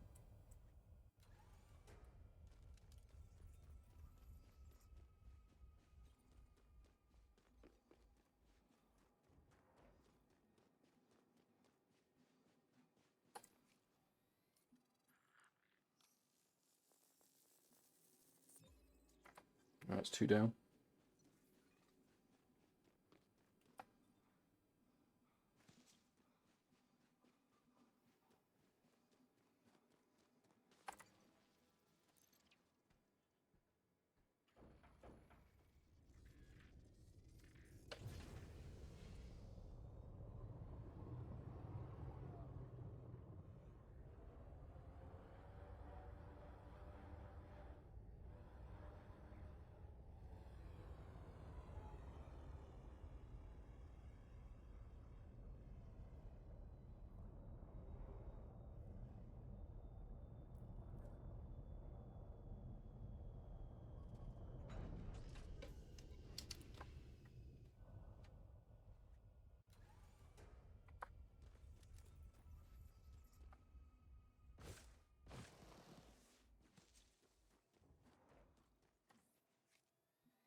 There we go. This planet is done. Next planet.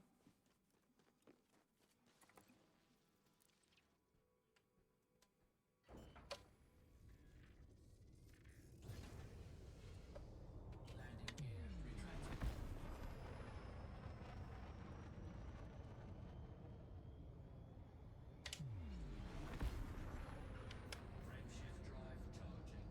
3, 2, 1.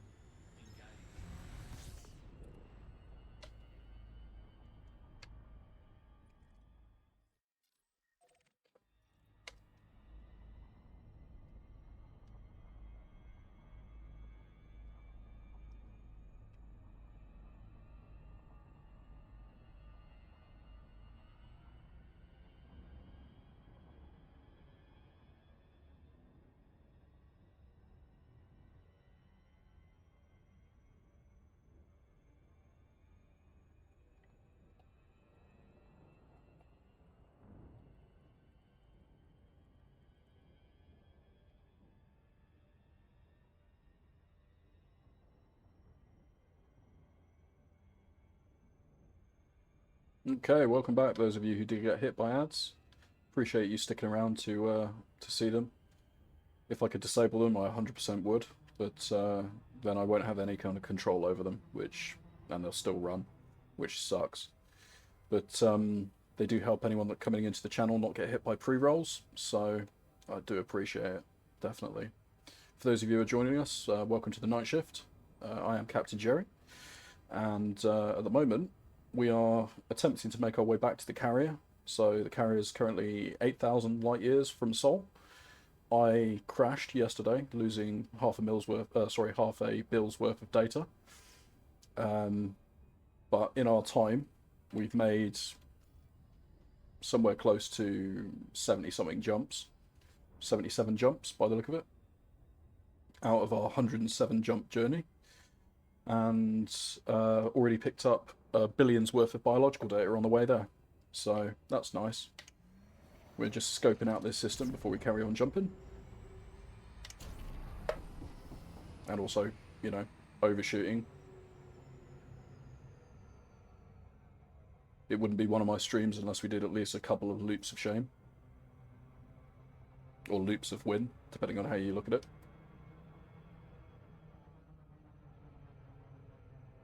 Alright, let's see what SRV survey says, because it's a bit unsure about this planet.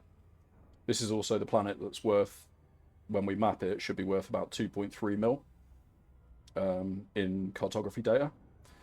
So that's a nice addition, but it's saying it could be anywhere between 1 and 19 million. So it doesn't quite know what it is. So we should see in a sec.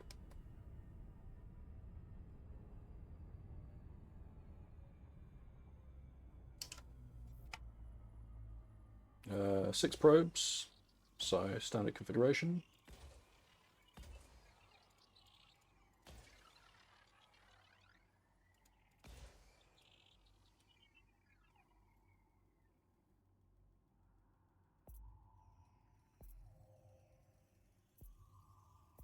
Surface scan by 50%.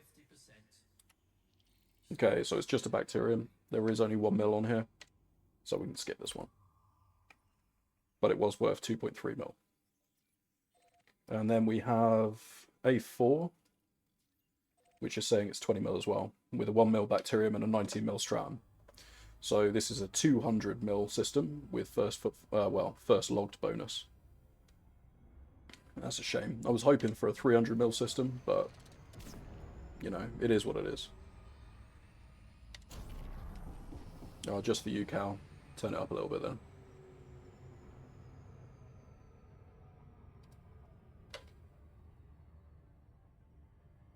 It is a banger.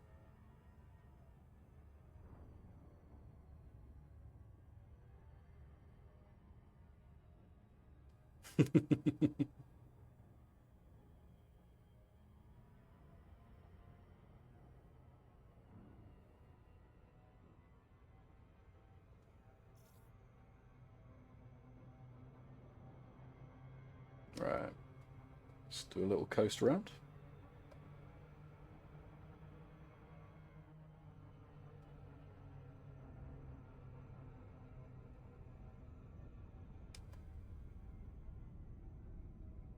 We want to stay on the light side, ideally.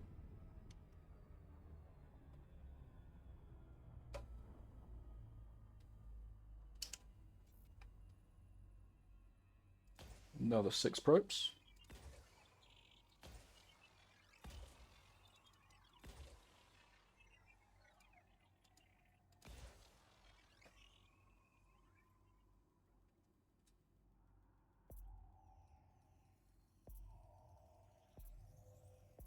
Surface scan by 50%. Surface scan Lovely. complete.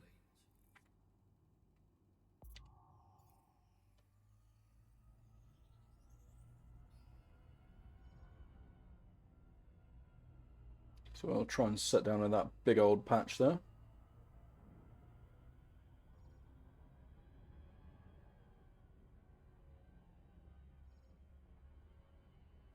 Maybe go for this one.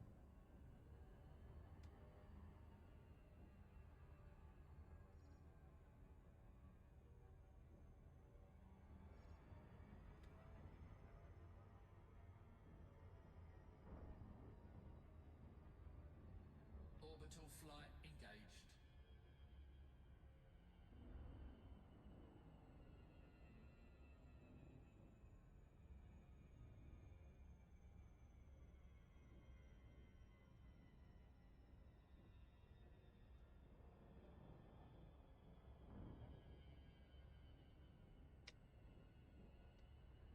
Okay. Right, we're on the lookout for that 19mm stratum. And the, well, the 1mm bacterium's just a nice consolation. Nice little bolt-on.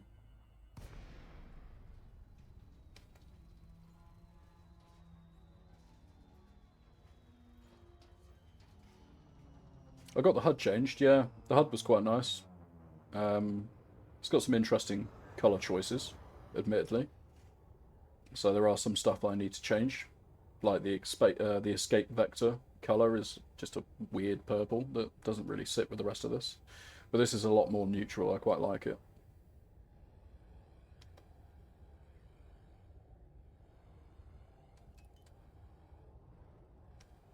Okay, not seeing anything so far, but we haven't got into render range. There we go, everything's starting to pop now.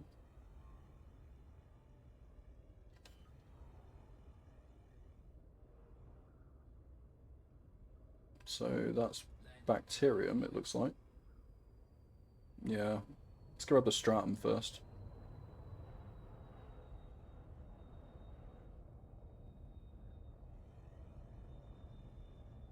Oh, maybe that was stratum. Just didn't get close enough.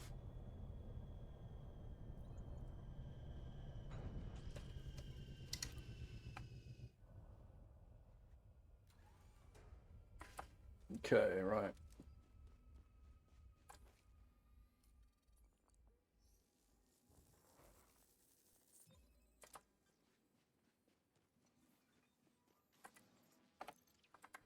Just reset SRV survey. Definitely gonna have to boot this back up again, because it doesn't seem to be picking up any of my first footfalls anymore.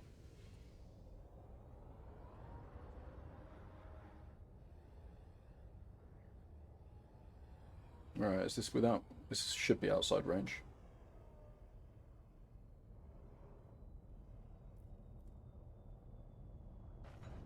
Ooh, that came down a bit hard. Even though technically I would have said that that was actually a relatively soft landing, but still took 5% of the shields off.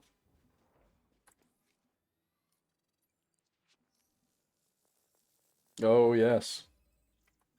Hello there, Copious Richard. How's it going? Yeah, we've this is the second planet in this system to have a 19mm stratum on it. So we've got the first footfall on both of them. So that's a 200mm system, which is quite nice. Can't complain at that. How you doing tonight, sir?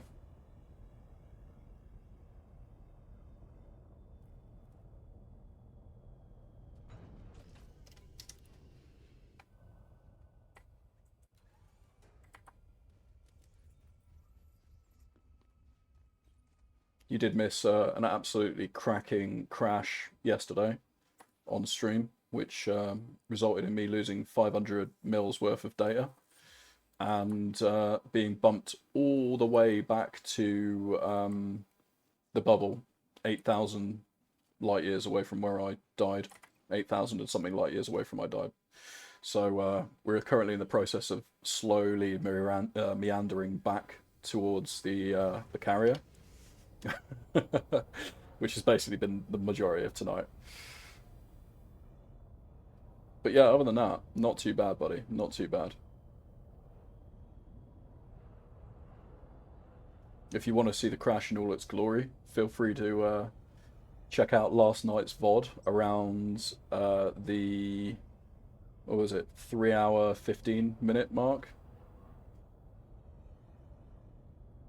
That was when it all went terribly, terribly wrong.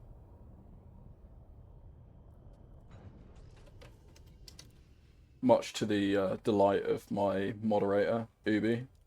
He was loving life at that point. Oh, bollocks. That's not a bacterium.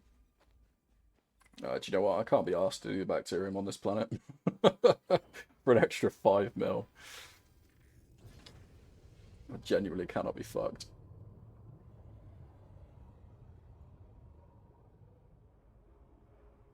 Yeah, fuck it. I can't be asked. Take the stratum and run. Yeah.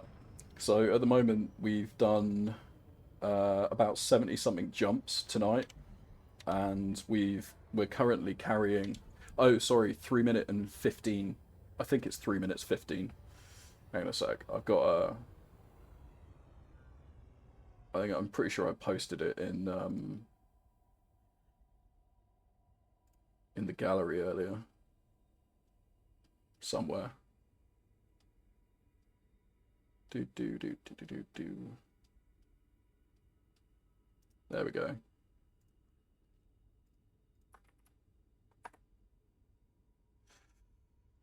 For more things like that as well,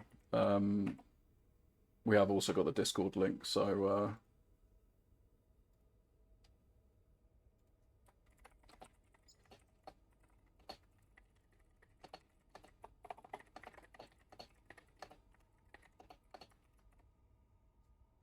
yeah, 3 minutes 16 minutes is when it came in, so 3 minutes 15 wasn't too far off actually, to be honest.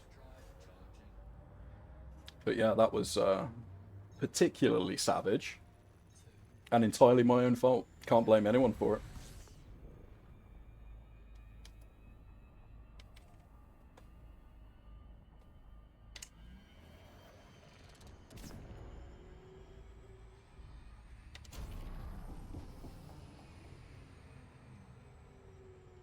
Frameshift drive charging.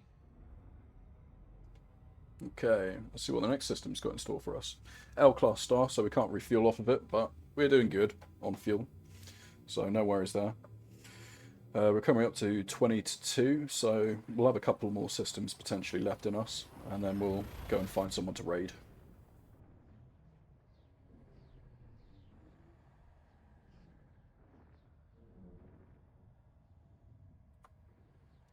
But yeah, my as Cal previously made jokes about, you could just see it in my eyes. Yeah, that oh no. But if I was going to crash at any time and lose all data, at least I done it on stream, and now it's saved for posterity.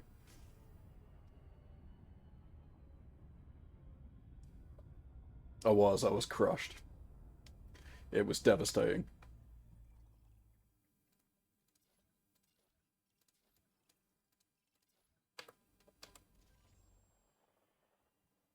We could probably just jump through here, because none of them have got an atmosphere anyway. But we might as well.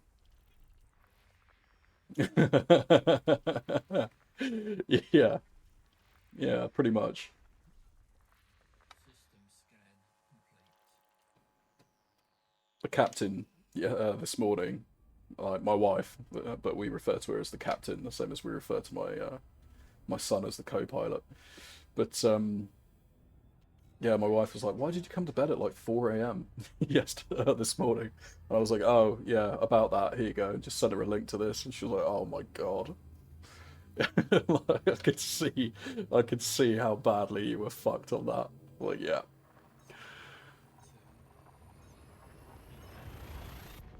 Yeah, so there's been a couple of times today actually where I've accidentally hit the boost button on my joystick, and the only reason I haven't boosted directly into the floor is because I've had my landing gear out.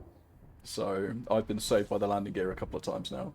I'm actually flying at the moment with all of my pips in sys, but that changes depending on if I'm actually coming into the atmosphere somewhere. Frameshift drive charging. Alright, so this is a T-class star. Frameshift drive charging. Now that we're under the fuel threshold, we might have to have a look around and see where to do it. In theory, a couple of jumps away. I think the long bars at the top of SRV survey on the jump plotter dictate fuel stars. Maybe.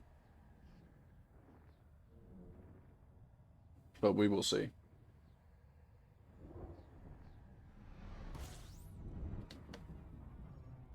Either that or I'm going to be calling AA to give me a jump.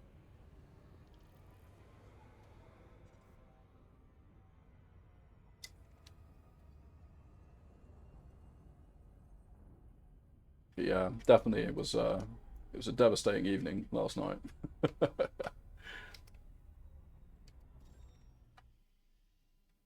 Where are you?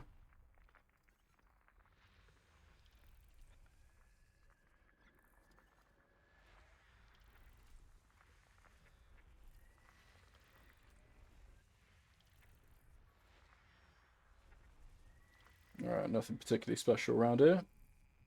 And we got one more to find. There you are. System scan complete. Yeah. Yeah. No, that's fair. That's very fair. Frameshift drive charging. I guess I'm pretty impatient, to be honest. But the whole concept of you leave planet, pips in engine, you drop to planet, all pips in sys it's a very, very good shout. The weirdest thing about it is that crash was I think I had like a relatively high shield, but it was the shield and the hull just went in one, basically. I'm not entirely even sure that sys would have saved me there. Having pips in sys, I don't think would have saved me. Because it's majoritively that's your regen, shield regen speed. And if I'd racked up enough damage to essentially overkill my hull entirely, then yeah. Frameshift drive charging. So that's Y class star. Frameshift drive charging. We might have to try and find a fuel star. We'll see whether or not the next star is a fuel star, and whether or not that means that my assumption about SRV survey having the long bars be fuel stars and the short bars be non-fuel stars will be correct. Either that or I'm just going to route a fuel. One of the two.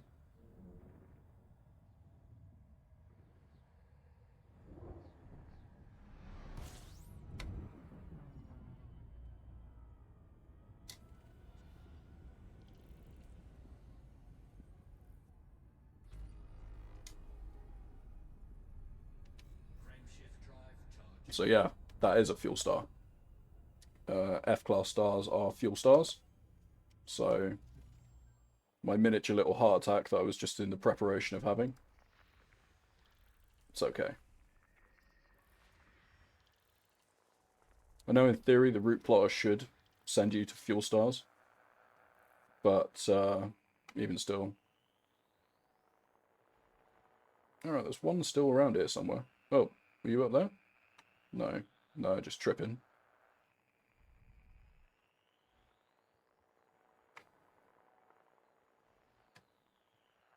Oh, yeah, it might help if I actually had it selected as well.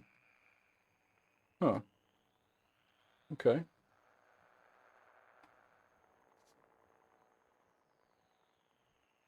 Oh, there he is. System scan complete. Oh, that's interesting to know.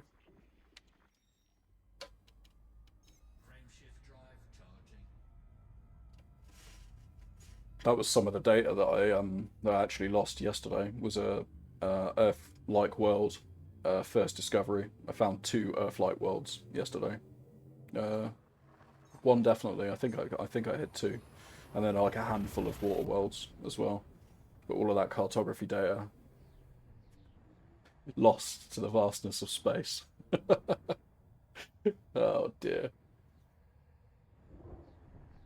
Okay, right. Ooh. Close proximity stars. Very cool. Fuel scooping. Get the oversized fuel scoop on the go.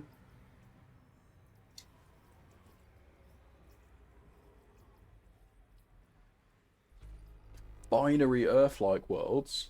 No way. That's awesome. Do you get screenshots and stuff for that? That's fucking cool. That's seriously cool. Fuel scooping complete.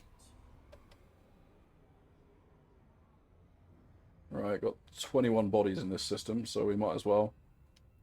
You never know. Fingers crossed for an Earthlight. Oh no. Apparently, according to the spectrum, nothing. We're not as lucky as Copious Richard.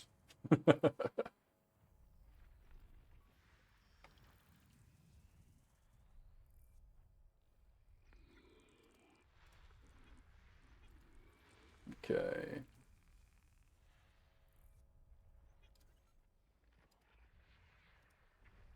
Oh, ringed flight worlds as well. Fucking hell. That's very cool.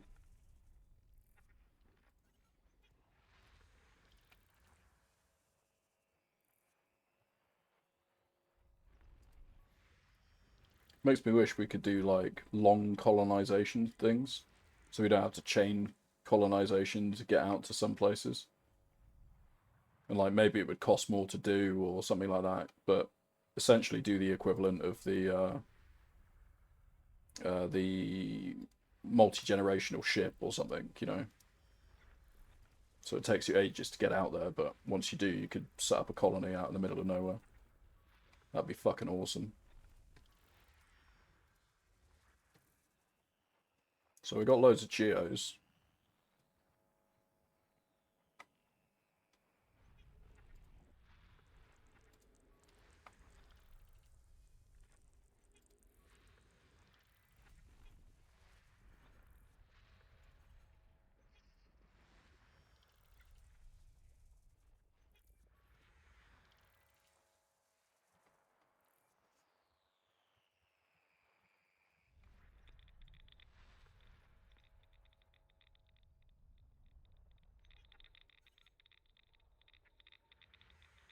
Get rid of the belts.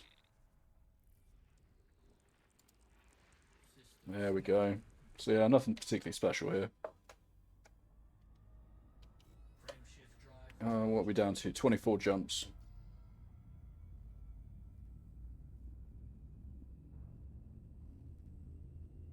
So next jump will be a standard, and then the one after that will be either a neutron or a white dwarf.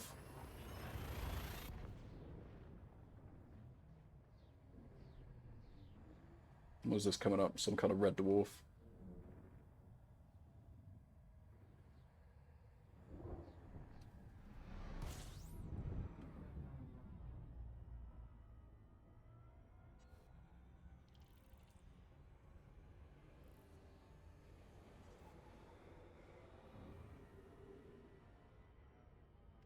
Frameshift drive charging.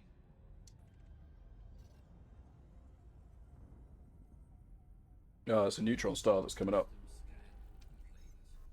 Frameshift drive The charging. binary is like 9,800 light years away from the bubble. Had my alt carrier parked out there for a while. Oh, okay, cool. Oh, that's pretty awesome. Well, if you do send it out that way again, let me know, because I'll definitely make a voyage out there. Right. If there's going to be any time to explode, it will be now.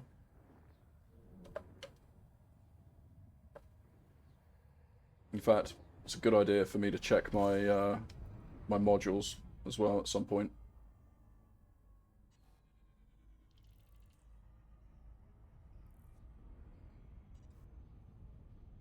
Okay. Hold on to your pants. Warning. Frameshift drive operating beyond safety limits. Oh, came out a little bit early. Frameshift Oh no, we didn't. supercharged. Fucking A. Frameshift drive 96% so far, so far so good. And that's boosted us up to 315 unladen, 297 light years current. So, fucking A. Just shy of 300 light years. Frameshift And we're making use of nearly all of that by jumping 291 light years away. Sick. God, I love neutron stars. Yeah, saying that there's like 3 bodies in this system to FSS. I don't know if it could be asked. drive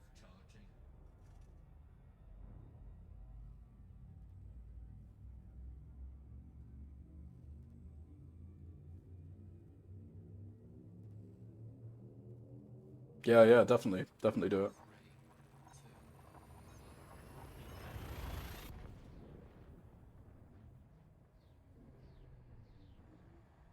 Oh, this is a cheery song, isn't it?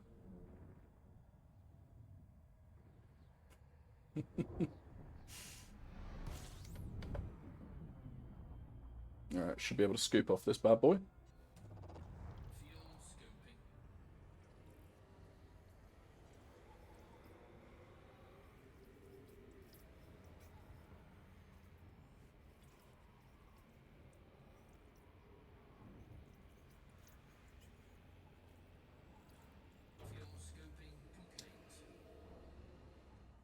Alright, see what DSS has.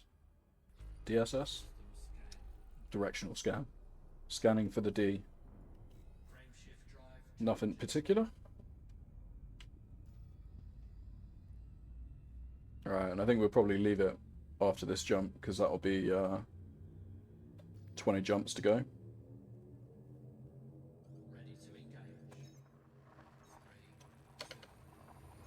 And we'll go find someone to raid.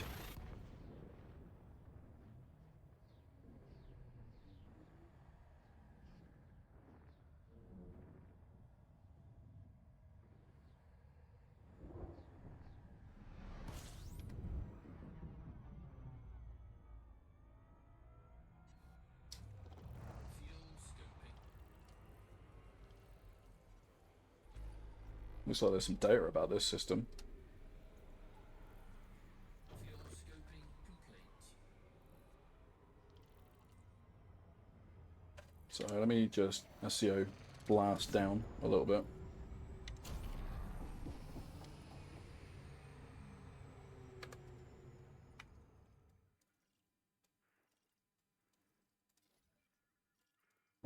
Someone Russian, I'm guessing, because you usually find that it doesn't do the, I can't remember what you call the character set, but it doesn't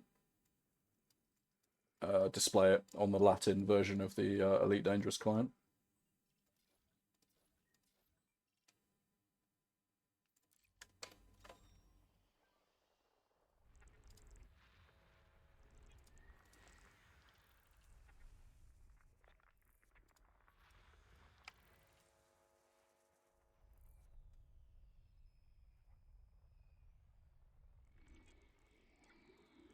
I'm pretty sure Russians do have their own Elite Dangerous server, however, the data is shared across.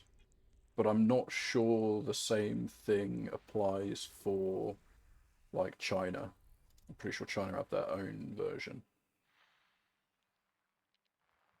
Could be wrong about that, though. Oh, it's telling me there's something in here. Oh, that might be why. There we go. Oh, absolute banger.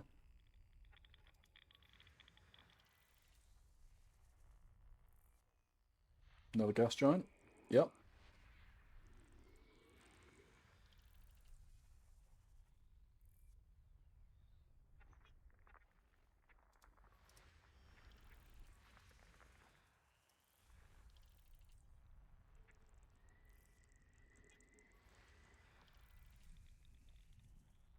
There's still something in that other system as well. That other collection of bodies. There we go. It's just another gas giant, along with...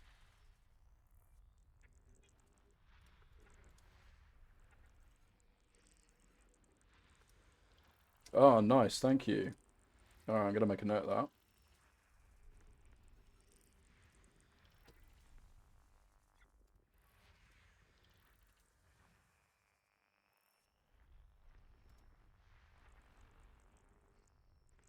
Yeah, I'm definitely going to add that in. That'll be, oh, I don't know, maybe I can convince Cal to jump out there. Do you fancy a road trip, Cal?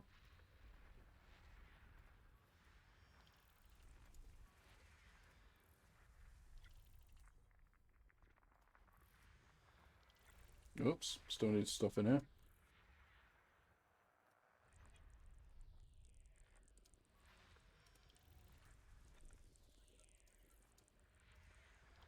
Alright, there's a couple of biologicals in here, but... Oh yeah, no worries. Yeah, if you're interested in how I managed to jump out with no carrier, I caught a lift with the Starloomer chaps. And their website is there. They run a whole load of random things, from exploration voyages out into the black to mining wings, combat stuff, you know, whole list of interesting shit. So definitely check out their website. Very cool. Frame shift Oh, drive I wasn't going to do this, was I? Because we're going to go find someone to raid. We've got 20 jumps left. I think that's a good enough place to leave it for tonight. So let's go see who there is to raid tonight.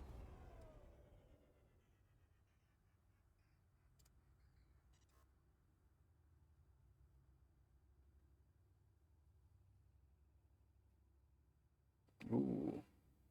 If anyone's got any suggestions, then let me know. Stargoid might be a good shout.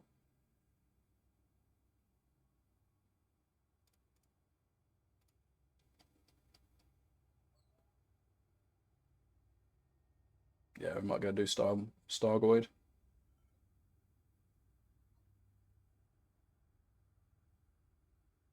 He's always fun.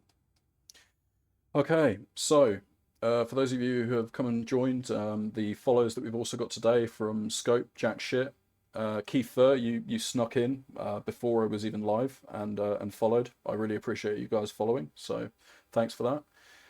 For those of you who stuck around after the stream, accidentally crashed out and died. Oh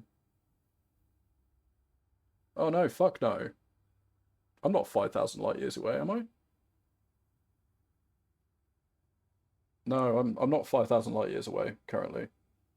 Um, I am. Oh, sorry. Right. Oh no, he was listing that as a um, system for us to go and check out, basically, because it's got cool shit in it. But yeah, anyway, so just before we go and raid these people, a massive shout out, thank you for Scope, Jack Shit, and Keith Fur for all following the channel. I usually stream anywhere between 10 p.m. GMT to 2 a.m. So yeah, if you like the content, feel free to jump in around those kind of times, and more than likely I'll always be around. Big shout out to the Star Limit chaps for getting me out here as well, and anyone that wants to come in and see what we're getting up to and various other things on the night shift, feel free to jump in and do the Discord link as well. So yeah, that's about it from me tonight. I will see you probably the same time tomorrow night, and we'll go and raid Stargoid now. So good night, night shifts.